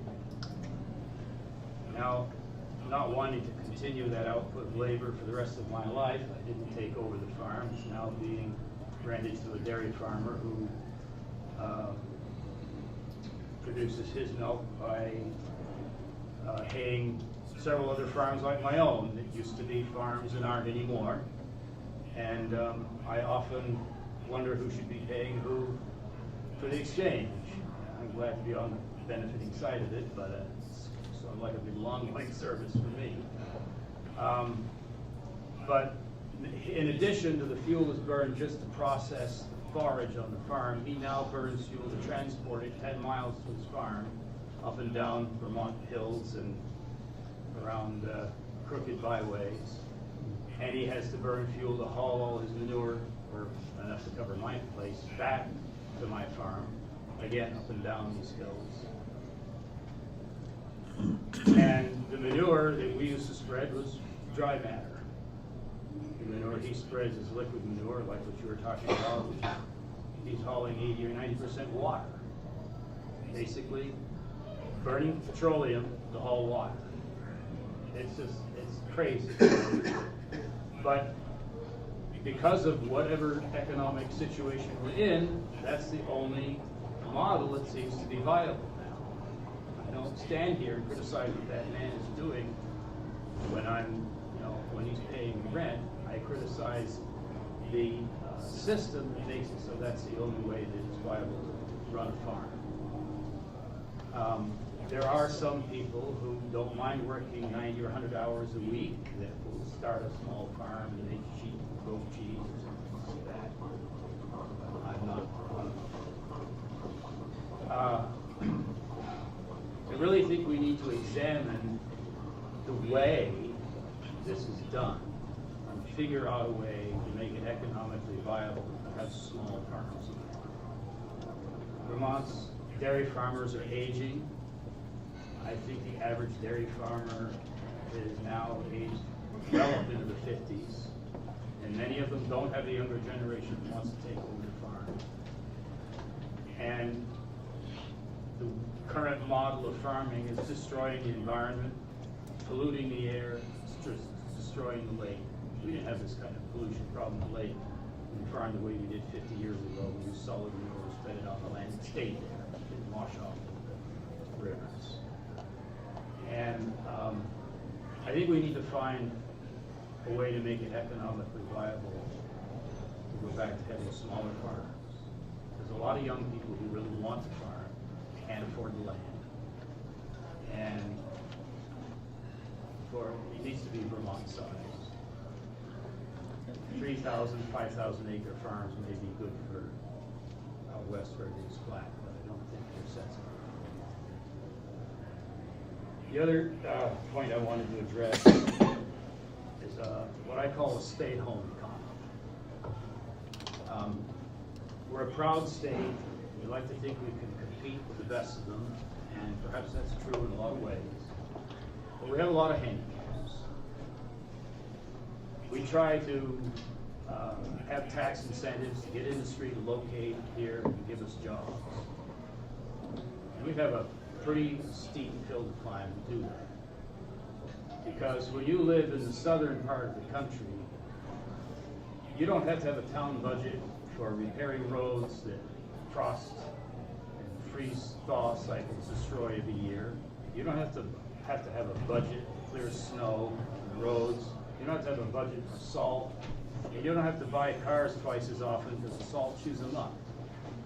So it's not going to cost as much to do business. The southern part of the country is going to be up north here, where we have to fight the elements all the time.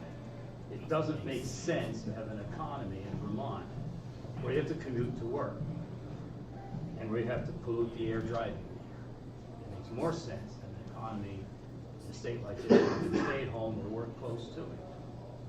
And it'll do less damage to our pastoral landscape if we're not building big industry here. I don't personally feel badly about the demise of IBM. I think we should develop more small local business and not try to shovel money at IBM as past administrations have done to try to keep it going. Thinking my support in that is crazy. That's all I have to say. Thank you.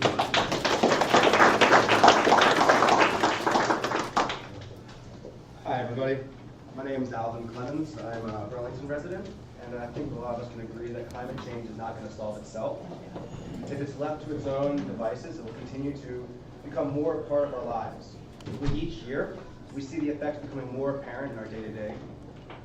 Within the last few weeks, we've really seen what these superstorms are capable of. They've caused massive destruction in the southern part of the United States, and it's reminded us about what has happened when the superstorm Irene came up here, and basically the cleanup effort cost the taxpayers of Vermont over $1 billion. This isn't normal. We shouldn't let it become normal. This is not the future that we all want. And we need strong leaders that are willing to do what is right to help us reach our goals of becoming 100% renewable by 2050. Not only that, we really need to make sure that we have a diverse energy portfolio that really does allow us to use everything at our disposal. We also really do need a carbon tax in the state.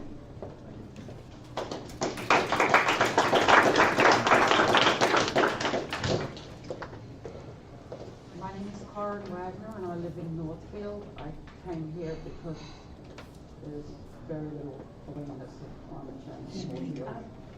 Sorry. There seems to be very little awareness of climate change in Northfield. There's still would be lighted there. I think a bold approach to have 100% carbon neutrality or less than what we have, what is considered neutral is absolutely essential.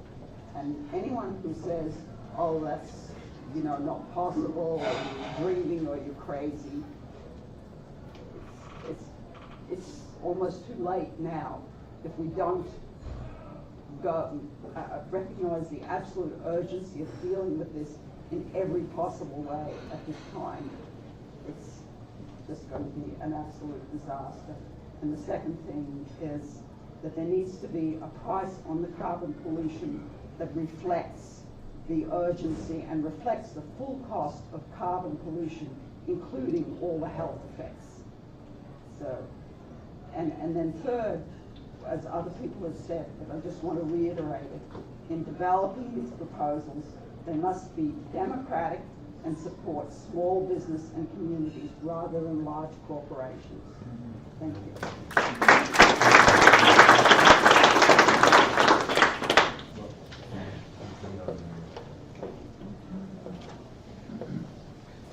My name is Jack O'Callaghan, and I'm sick and tired of being dependent on out-of-state, multinational fossil fuel companies. Where are you from? I'm from Burlington. The year is 2017, and for over 100 years, the scientific evidence have pointed to burning fossil fuels as a main contributor to increasingly unpredictable weather patterns and drastic climate change. As many of us said tonight, this is the great challenge of our time. Right now, climate change deniers occupy both the White House and Congress. And storms like Irma and Harvey, which have been mentioned, are only growing more intense, leaving large swaths of destruction and devastation around the country, bringing back memories of Irene here in Vermont, which cost taxpayers over $1 billion. The sheer cost of these destructions to the economy is astronomical, but the worst part of it is that the biggest burden falls on those who are most vulnerable amongst us. We cannot afford to wait any longer to start accounting for the cost of relying on these fossil fuels has on our communities when alternative technology has existed for a long time. With a stagnant Vermont economy strained with producing well over $2 billion every year just to send out of state to these companies. That's a lot of money that could be invested to a lot of great things, a lot of great ideas that have been coming up here tonight. Mainly I think efficiency, weatherizations, and making sure that electric vehicles are more affordable and accessible for folks of all income levels. These companies, these multinational fossil fuel companies, in turn use their profits to spread disinformation and hijack our democratic process. We can help our economy grow right here in Vermont by putting a price on carbon pollution and using the revenue to make the cost of living and doing business here in state considerably more affordable.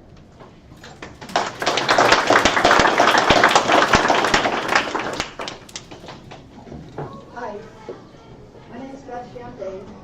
I live here in St. Johnsbury, although I lived for 25 years in the Randolph and Chelsea area of Orange County.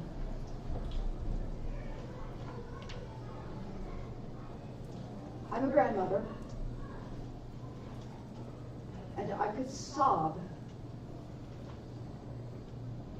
to know that my grandchildren, who have wonderful parents and a school that's as good as any public school in Vermont, are not learning anything about the living earth, about carbon cycles, energy cycles, water cycles, nutrient cycles. They're not learning that half of the excess carbon in the atmosphere comes up from the soil when the soil is left bare under the sun. There are bacteria that specifically cause the oxidation of the carbon. They are not learning of the many, many scientists who are clear about how, with just a fraction of the arable, that is to say, agriculturally usable land on the planet, you could remove enough carbon from the atmosphere to set us back where we were before the trouble started. Don't take my word for it. Read Christine Jones, The Soil Will Save Us. Read Judith Schwartz, who lives in Bennington, Cows Save the Planet, which, yes, she was trying to upset some common misconceptions, or Water in Plain Sight, also by Judith Schwartz.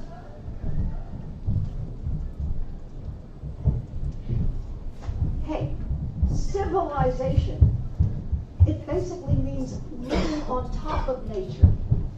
What was the mission of Western civilization even before the first European invasion of this continent? The conquest of nature. It's, my goodness, when my kids that are adults now were in school in Randolph, oh, those dumb farmers. I come from farming on both sides. I also got brought up in such a way that when somebody finally told me my grandfather was an Indian, like when I was in my 40s, I understood for the first time my upbringing to cherish the soil and mow the plants. I would like to see every student in Vermont, perhaps in the 7th grade or the 8th grade, spend the entire year learning about the living systems of our planet, and then spend the entire summer doing something like planting those cover crops that will drastically increase the amount of organic matter in the soil, which in turn makes the soil able to hold so much more water. And again, there are many figures, so I won't try to give you one and get it wrong, that when the deluge falls, the soil can absorb it. Again, in these books I mentioned, you can read specific farmers' accounts of just how successful this is. Needless to say, the soil that can hold so much water, because it's got so much organic matter, which is largely carbon, can also keep everything flourishing during a drought. And just a quick aside, what we do with our water, instead of capturing it and allowing the soil to filter it, and talk about those low wind towers. I mean, Sterling College took students up on that ridge every year to show them the incredible ecosystem of wetland. And that is the headwaters for a whole lot of land. And Jack Glazer, I wish he were here tonight, the farmer from up in Westfield, who says, you take care of the soil and the soil will take care of you. Jack very uncharacteristically wrote a piece, I think it was on Vermont Digger, back at the time when the Lowell controversy was at its height. Well, not actually then, it was like a year later, because he said, I didn't want to chime in, but he talked about the flooding that was now happening at the base of that ridge, that had never happened before. Yeah. It's complete self-destructive insanity to say, grow the economy. I mean, just water. Years and years ago, we were already taking it out of the planet 4 times faster than the Earth could replenish it. And now, of course, we've got fracking pollution to the point that you don't want to know what kind of water they use in California to water the vegetables, even the organic so-called ones. This is our chance to come down to earth and understand that we are alive on account of that tiny membrane of atmosphere, which is as thin compared to our world as the skin is compared to an apple, and because of that soil. And if you got caught when you were little, as I did, that it takes about 1,000 years to make an inch of topsoil, well, again, read Christine Jones or read Judith Schwartz and read about all the farmers who are building topsoil at phenomenal rates just by the way they plant and by the way they manage the land and the animals on it. Please.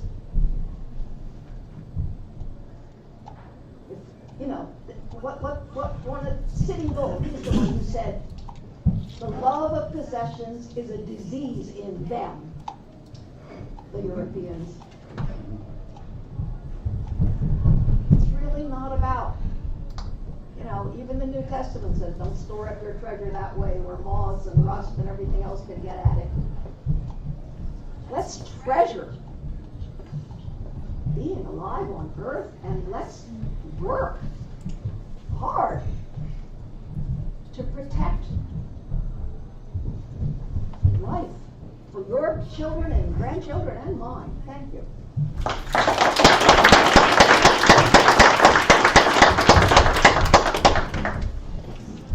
Hi, my name's Tom Hughes. I'm with a coalition called Energy Independent Vermont. We're working to put a price on carbon pollution in the state. And I'm really thrilled that when I heard that the governor was forming this commission, the 3 stated goals that the governor laid out of strengthening the economy, including all Vermonters in the solutions, and protecting the most vulnerable are goals that we share. And I would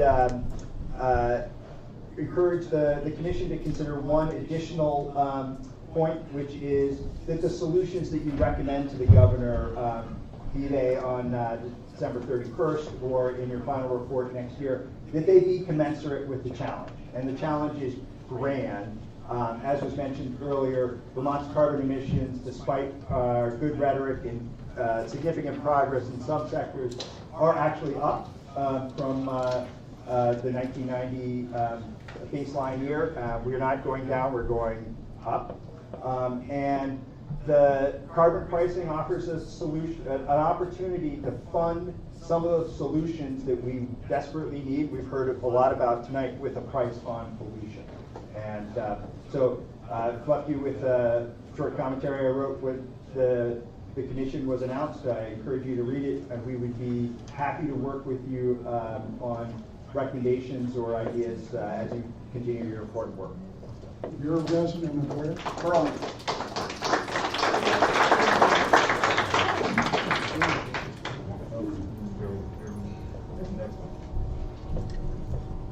Good evening, y'all. Thanks for having me here.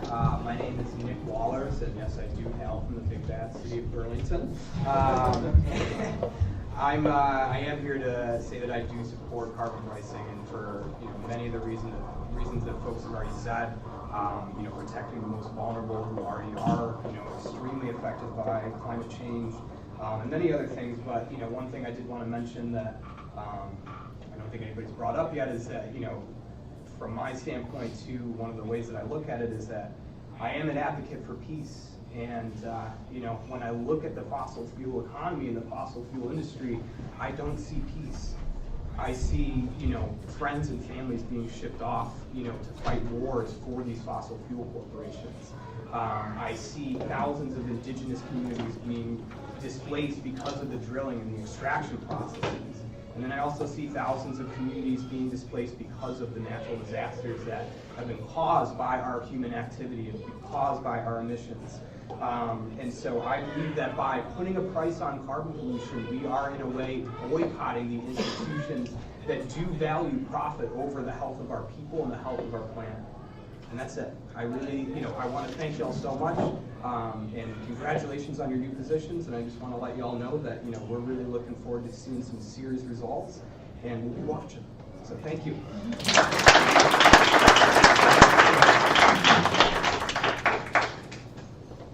I'm Annabelle Cora, and I live in Warren. I had no intention of saying anything at all.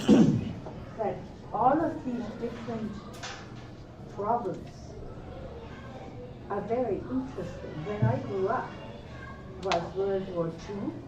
We children were kept busy working in the gardens, in the fields, outside school. Nobody freaked out. We learned a lot. And now I am in Walden, and every day, maybe not every day, one of the red trucks makes its way up the road and sprays. You know the red truck? Cabot Creamery? I know, I have seen the chemical sheets, what is in that water. It makes you sick just to see it. And that stuff gets liberally sprayed, and nobody does anything about it. This has all started with over $2 million of a federal government loan for the creamery to build a water purification plant, which they never did. And that money makes its way around in quiet ways. But that stuff that gets sprayed is so toxic. I have been involved in trying to find out how we could stop it. And I was at the pond that the creamery has, 2 ponds, way up above the factory. We tried to figure out what to do, and we sent that into Dartmouth Hospital to be analyzed. And when you see what is in that water, you wouldn't believe this is the 21st century. It is just unbelievable. And so the farmers up and down North Star Road get this sprayed. When this spray hits the houses because the wind is strong, the paint goes bad. And and so there are a whole lot of different things, and people are unaware of this. Nobody knows this, because Cabot is a serious business. It is a decent business. And most of the people, most of the families in Cabot have cancer.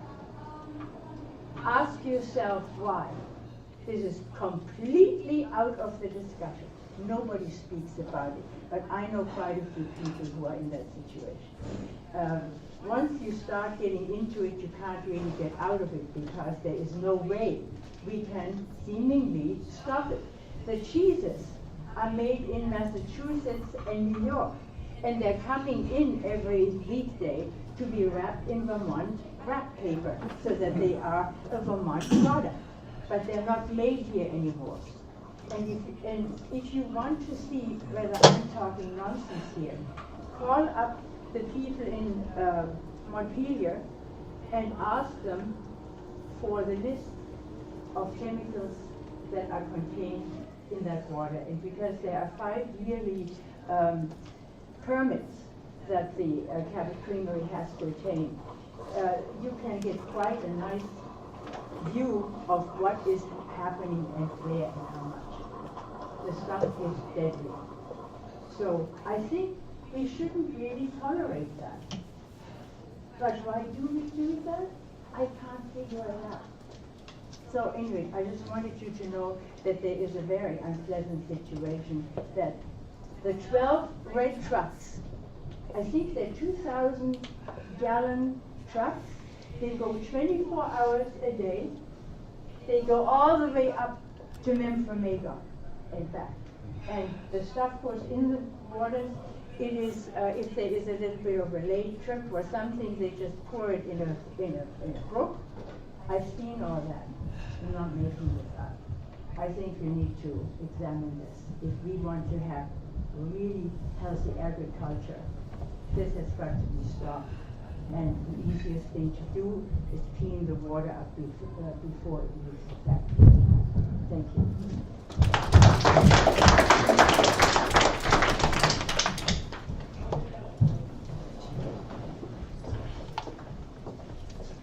My name is Laura Ziegler and I live in Plainfield and I came here by public transit.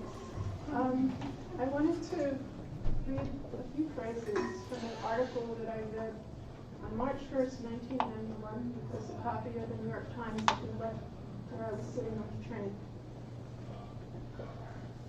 Past owners' unwillingness to take responsibility for their dumping, government regulators slowed by bureaucratic wrangling and uncooperative polluters, endless studies and battles over how the actual cleanup should take place and who should pay. Key 3 words here. Who should pay? Right now, we all pay. When I read this article, I had more than the usual kind of semi-detached reaction because it was talking about what they characterized as one of the worst toxic dumps in New York State, which turned out to be where my family and I had lived, 3,500 feet away from this for about 14 years. My mother was about to die of cancer a few months later. My brother was a few years away from being diagnosed with 3 kinds of cancer in his 40s. And I took it personally. I always took this personally, but I really took it personally. I walked that ground. There wasn't even a fence around this to-be Superfund site. It was the contribution of Liberty Industrial Finishing and possibly the Department of Defense, which had operations there for years. Who should pay? We paid.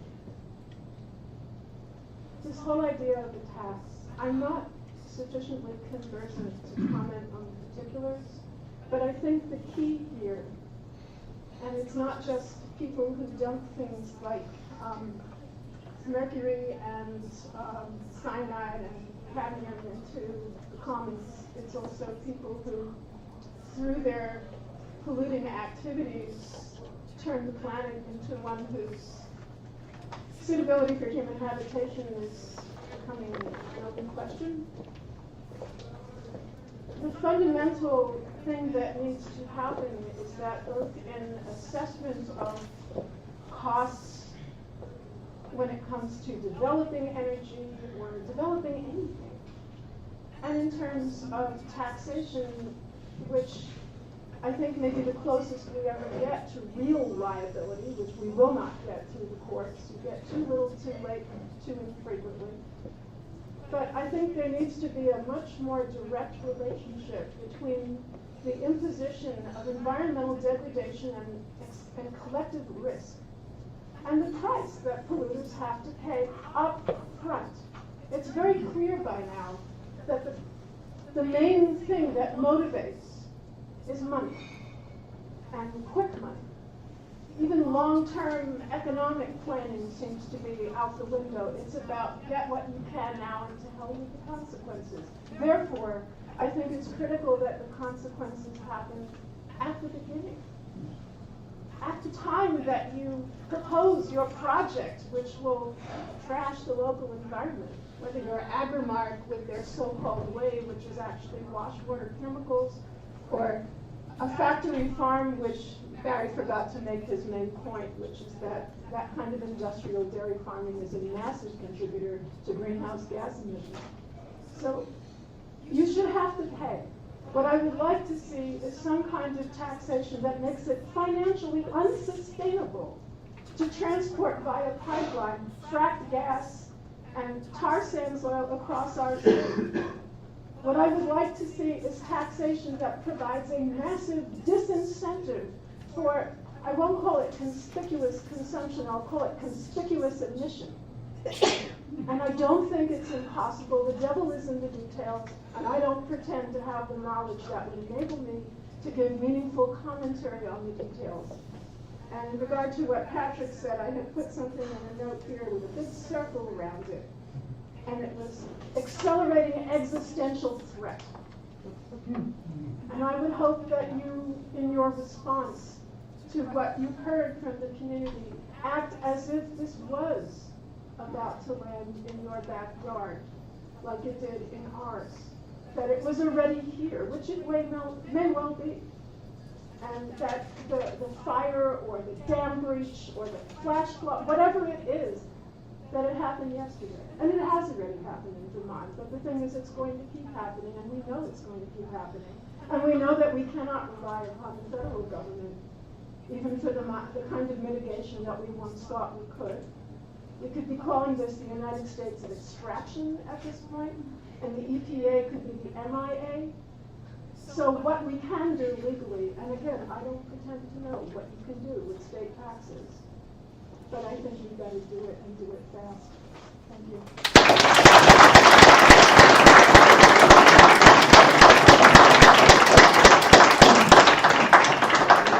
Hi. I also don't have anything prepared. I had to plan to speak, but my name is Cecile Johnston. I'm from Cabot, Vermont. I'm a seamstress in Montpelier, so I try to keep all your clothes out of the landfill. I actually wanted to bring up the idea of broadband access because we talk about it all the time, because the state wants it, because this is an important part of our economy, and because so many places don't have it. And we talk about how young people are leaving the state and not coming back, and no, there's a lot of reasons that's happening. One of them is lack of broadband access. One of them is lack of jobs that pay them enough to actually live here. That requires energy. It just does. And if we're going to have broadband access, we've got to develop our energy sources. And if we want electric cars, we've got to develop energy sources. And what is that going to look like? I saw what it looked like in West Virginia and in Kentucky, and I've spent time in those areas. Those are the southern end of the Appalachians. And their culture is not that different from Vermont's culture, especially in Kentucky, hunting and fishing and living outside. Those are important things. People hike, people kayak. Those are really important things, and they matter. But, you don't know how lucky we are. We don't have coal here. What has happened in those states to the mountaintops that have been leveled and the rivers that have been destroyed as a result of leveling those mountaintops is terrifying. And we don't want to go down that road here. So what is the answer? I love the idea of community energy development projects. I think we need to acknowledge that what happens in other places does impact us here. We've got developing nations with very high populations that are quickly coming online and are looking at the standard of living in the United States and think that looks pretty good, and who can blame them? And if their energy consumption rises to the level of the energy consumption in the United States, which it looks like it's very quickly going to do in places like China and India, their problems become our problems very quickly. So we've got to figure out what are the things we need to address. We need to address how do we provide the energy that we need so that our economy is stable, because we're not an agrarian system anymore. And I respect that, and I love that, and I do want that to be preserved. I think it will be best preserved if people can actually afford to do those things. So I'm sorry, I'm feeling a little bit rambly here, but I do think we have to address energy development. I do think we have to address ethical, sane, environmentally sustainable energy development. I do think we have to make it economically viable to do that, and you have to make it appropriate and inviting for people to live here and work here and recreate here and to want to be here and to stay here and to be able to afford to do that. And maybe if we can get that figured out, it can become a model for other places in the United States and in the world, because we're not alone in this, and that might be an opportunity. So, thank you.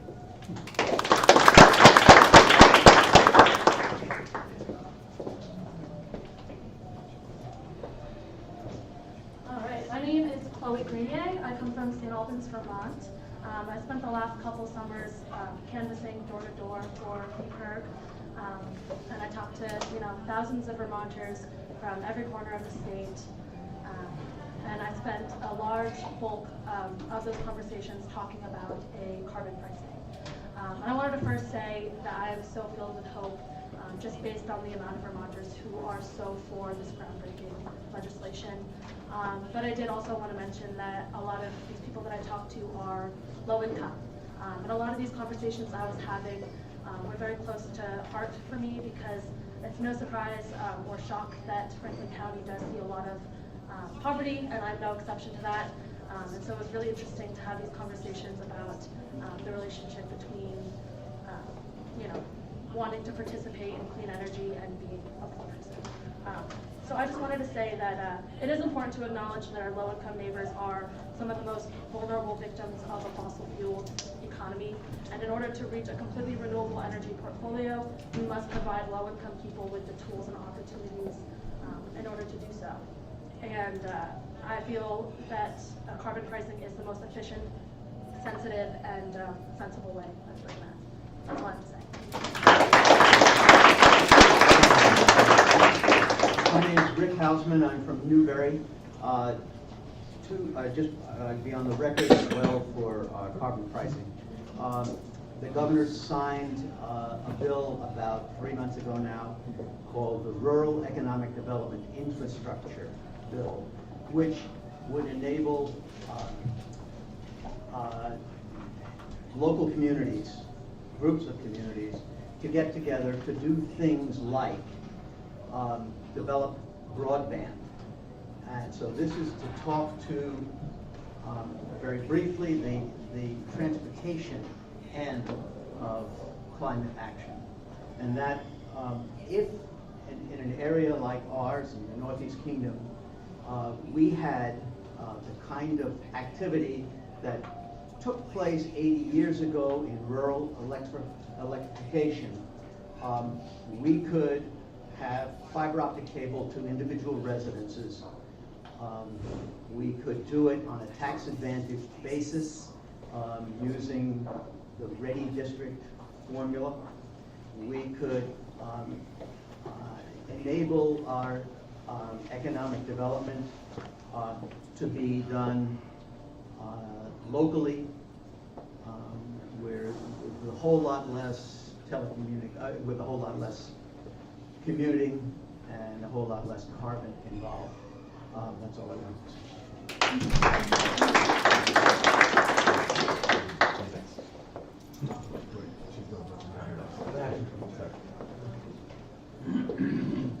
Hi, my name is Sam. I live in Burlington, but I am not from Vermont. I'm actually from Virginia.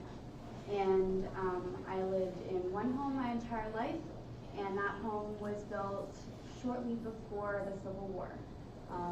It requires a lot of upkeep. That's something that my dad does. And when I was born, he retired. I'm 22 years old. He's been retired for 22 years, and he is now 72. So he's been working on this house for all of my life, and that's essentially been his job. Every time I would get home on breaks from college, I just graduated from UVM. Every time I'd come on breaks, he would have one other project to do, whether it was to reinstall certain piping or just to fill up all the holes in our house. and that was all his job. We didn't have the money to have someone come in and completely weatherize our home. So every single time I came home, it was one issue on top of another. And that is why I believe in putting a price on carbon pollution. You know, in Vermont, we have a wonderful opportunity. We do not produce our own gas or oil in this state. It makes perfect sense if we can have that price and then fund money into a low-income heating assistance program. You know what I don't really want to completely reiterate, but obviously, you know, it's hard for someone like myself going forward, wondering, am I going to have a family? Am I going to have children? That is my own issue to deal with right now. But also, what we're seeing right now in this state, people around my dad's age, 72, they have to be able to, you know, weatherize their home on their own. And that's not something that we want to be putting the burden on them completely. We want to be able to have some sort of system. And you know, besides the fact that I do think that climate change is real and I believe in science, you know, those are real issues, and climate change it's not a linear growth system, it's exponential. So I believe that putting a price on climate change is the best, or putting a price on carbon pollution is the best way to address that issue.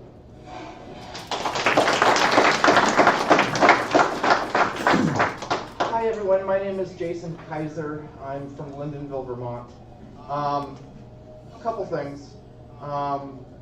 Your commission is tasked with trying to sort of tease out the solutions from the, or the recommendations from the Comprehensive Energy Plan to reduce greenhouse gases, and then any other sectors that weren't included in that. I have 3 resources that I would highly urge everybody to read that list ideas to reduce greenhouse gases. The first is a book called Cooler, Smarter by the Union of Concerned Scientists. It's a little old, but it still has great ideas like carpooling, things like that. It's more specifically geared toward individuals and not businesses, but it's an excellent resource. The other, one of the other resources I would highly urge people to read is a book called Project Drawdown and its associated website. This was recently published this year. There's over 100 different specific things that individuals and corporations and people can do to reduce greenhouse gas emissions. And it ranks them by, this is globally, it ranks them by the cost that it would require to do them and the potential CO2 emissions equivalent that would be reduced by 2050 if those ideas were implemented. I would highly recommend, to get ideas about actually how to reduce greenhouse gas emissions, look through that. It goes through a lot of things we've talked about, electric vehicles and things like that, but other unconventional things. One of the 2 of the top 3 ranked things are eating a plant-based diet, and the other one is reducing food waste. The other thing that's important, and other people had mentioned this before about all the natural gas stuff, it's when we think carbon reducing, we think CO2 primarily. There's carbon in methane. Methane is the primary component of natural gas. Methane is actually 86 times more potent as a greenhouse warming gas than methane over a period of 25 years. Why 25 years? Because actually the residence of methane in the atmosphere is only about 10 to 15 years, as opposed to CO2, which lasts orders of magnitude larger. So the impetus to actually not creating natural gas infrastructure is that when you don't have methane leaking, you can actually significantly decrease your greenhouse gas emissions from methane, because methane only lasts 10 to 15 years in the atmosphere. Then I also had just some procedural questions that haven't been answered yet. Ways to submit any additional comments, I'd like to know how to do that. And similar to the Comprehensive Energy Plan, is there a plan to have a comment period on your proposal, what you're going to actually write? I assume you're going to draft it. If there isn't a plan to do that, I'd like to recommend that there is a public comment period on your draft. And I think that is everything I have to say. Well, I'll speak to the first point quickly. This isn't a 30-day public comment period sort of standard government protocol. You've all heard that before. This is a open-ended spectrum. We have an email address on the website. It's anr.vcac for Vermont Climate Action Commission at vermont.gov. You can submit it, and any ideas you have to that. We're working on some more web-based forums that might, yes, we'll get that there. That might be more useful, but we are, the state is not very good at IT. I just wanted to ask you, how many more listening sessions like this are you going to do? We have 3 more around the state. The next one is, I believe it's in Manchester next week, and then St. Albans, and then down in Brattleboro. So, will there be internet access at the venues? Because this was really disappointing for me to come to screen this for the rest of the Vermonters that couldn't be here to find out there's no internet access here. We will do our best to make sure that there's internet access. Sir? My name is Kevin Wheeler. I'm a resident of this town. My families have lived here for many, many generations. I was raised on the West Coast. And during the late 60s and early 70s and early adolescence, I was inundated with the ideas of overpopulation, pollution, and nuclear proliferation. None of that seems to have gone by the wayside at all. I think that a lot of the ideas are great here. I came here because I was curious, and I'm sure that many people will take great actions after this. In my own life, I try to do the next right thing and leave as small a carbon footprint as I can.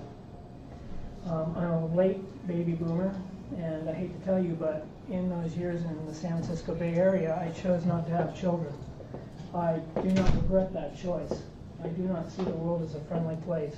My father was also in the military, involved in nuclear weapons, so I have a pretty big idea on what that's about. As long as you have nuclear weapons, eventually someone will use them. I came here tonight because I think that there's a conversation that we all need to have and not put off like we put this conversation off for many years.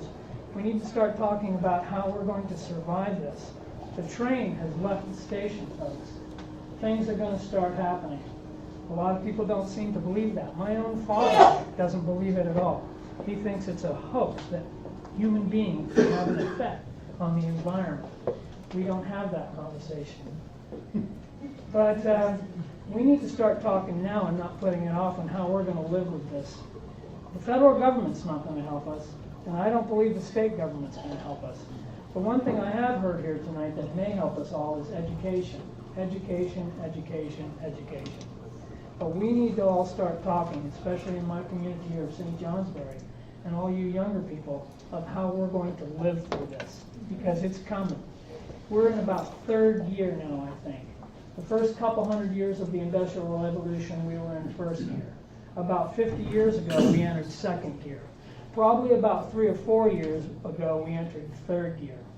I ride a motorcycle, and every morning for many years, I've checked my thermometer because I won't ride if the temperature is below 50 degrees. I'm kind of a pussy in that way. But the temperature at 50 degrees is about tolerable at 4 o'clock in the morning. In the last 4 or 5 years, the number of 50-degree days at 4 o'clock in the morning when I wake up has probably tripled or quadrupled. That is unbelievable to me. Earlier this summer, there was a morning when I woke up at 4 o'clock and it was 73 degrees. That is unbelievable to me. So the conversation here is great for what you can do to correct this, but I don't think it's going to happen. I think we need to start talking about how we're going to live through this. Thank you.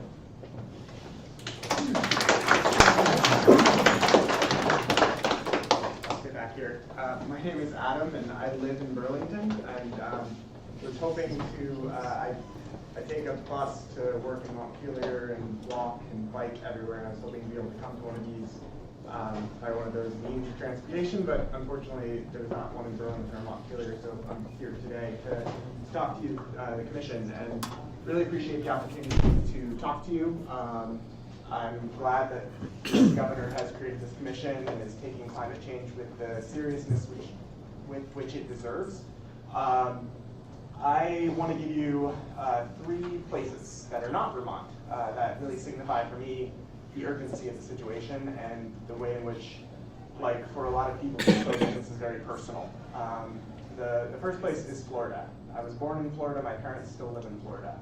The second place is Houston. My favorite cousin lives in Houston and works in, he helps impoverished communities as a lawyer who did what a lot of lawyers don't do, which is actually use their law degree to really help people, battle back against corporations that are trying to defile the environment.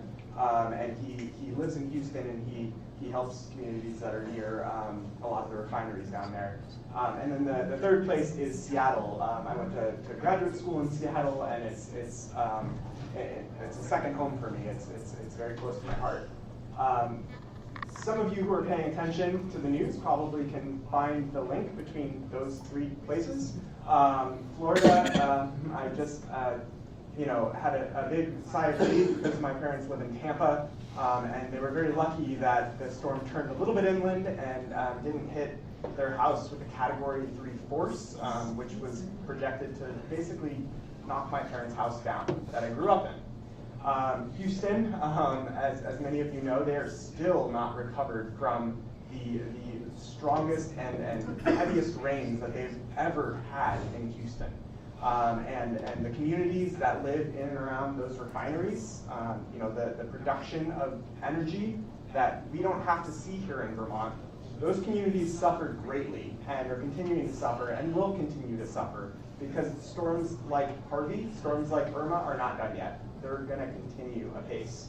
And Seattle, the last 4 or 5 years, 3 of which I actually lived there, the wildfires are out of control.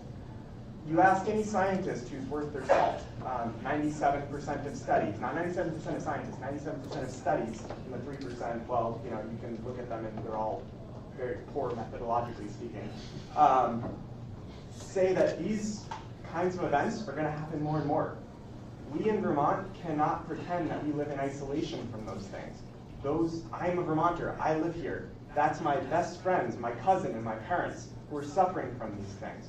We all have a responsibility to act, and we can act in a number of ways. I've heard a number of people say that we don't have the grid capacity to handle more renewables in the northern part of Vermont. Well, we need to work on that. We need to make sure that we create that grid capacity so that when we produce more energy than we can use, we can sell it to our neighbors, like we currently do with the renewable energy credits that come from those renewables. What we can do is we can also continue to pursue these agricultural practices and forestry practices that actually sequester carbon and take them out of the atmosphere, because we need negative carbon emissions in this century. The last thing we can do is something which is supported by Republicans and Democrats and probably socialists and progressives and fascists alike, I don't know, is putting a price on carbon pollution. If that diverse of a group of people know that putting a price on the emissions that we put into the air is about the same as charging people for taking trash to the dump, is about the same as telling your neighbor, don't throw trash over your fence into my yard, then we know that that's a good solution. And we know that it's going to tilt the playing field in terms of the kind of energy we want and really mitigate and push back against those kinds of energy that we all know that we don't want. So thank you. I really appreciate your time.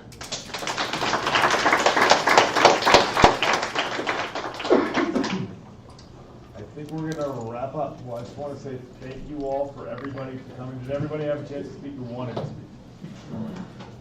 I think so. We as the commission very much appreciate you all coming out.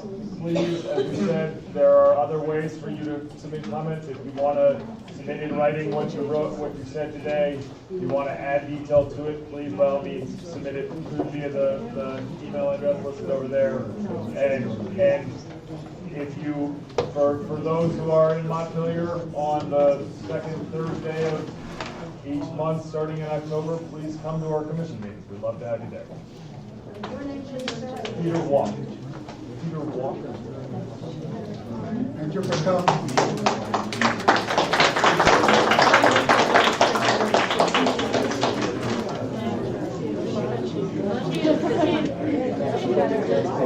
He'll be right back.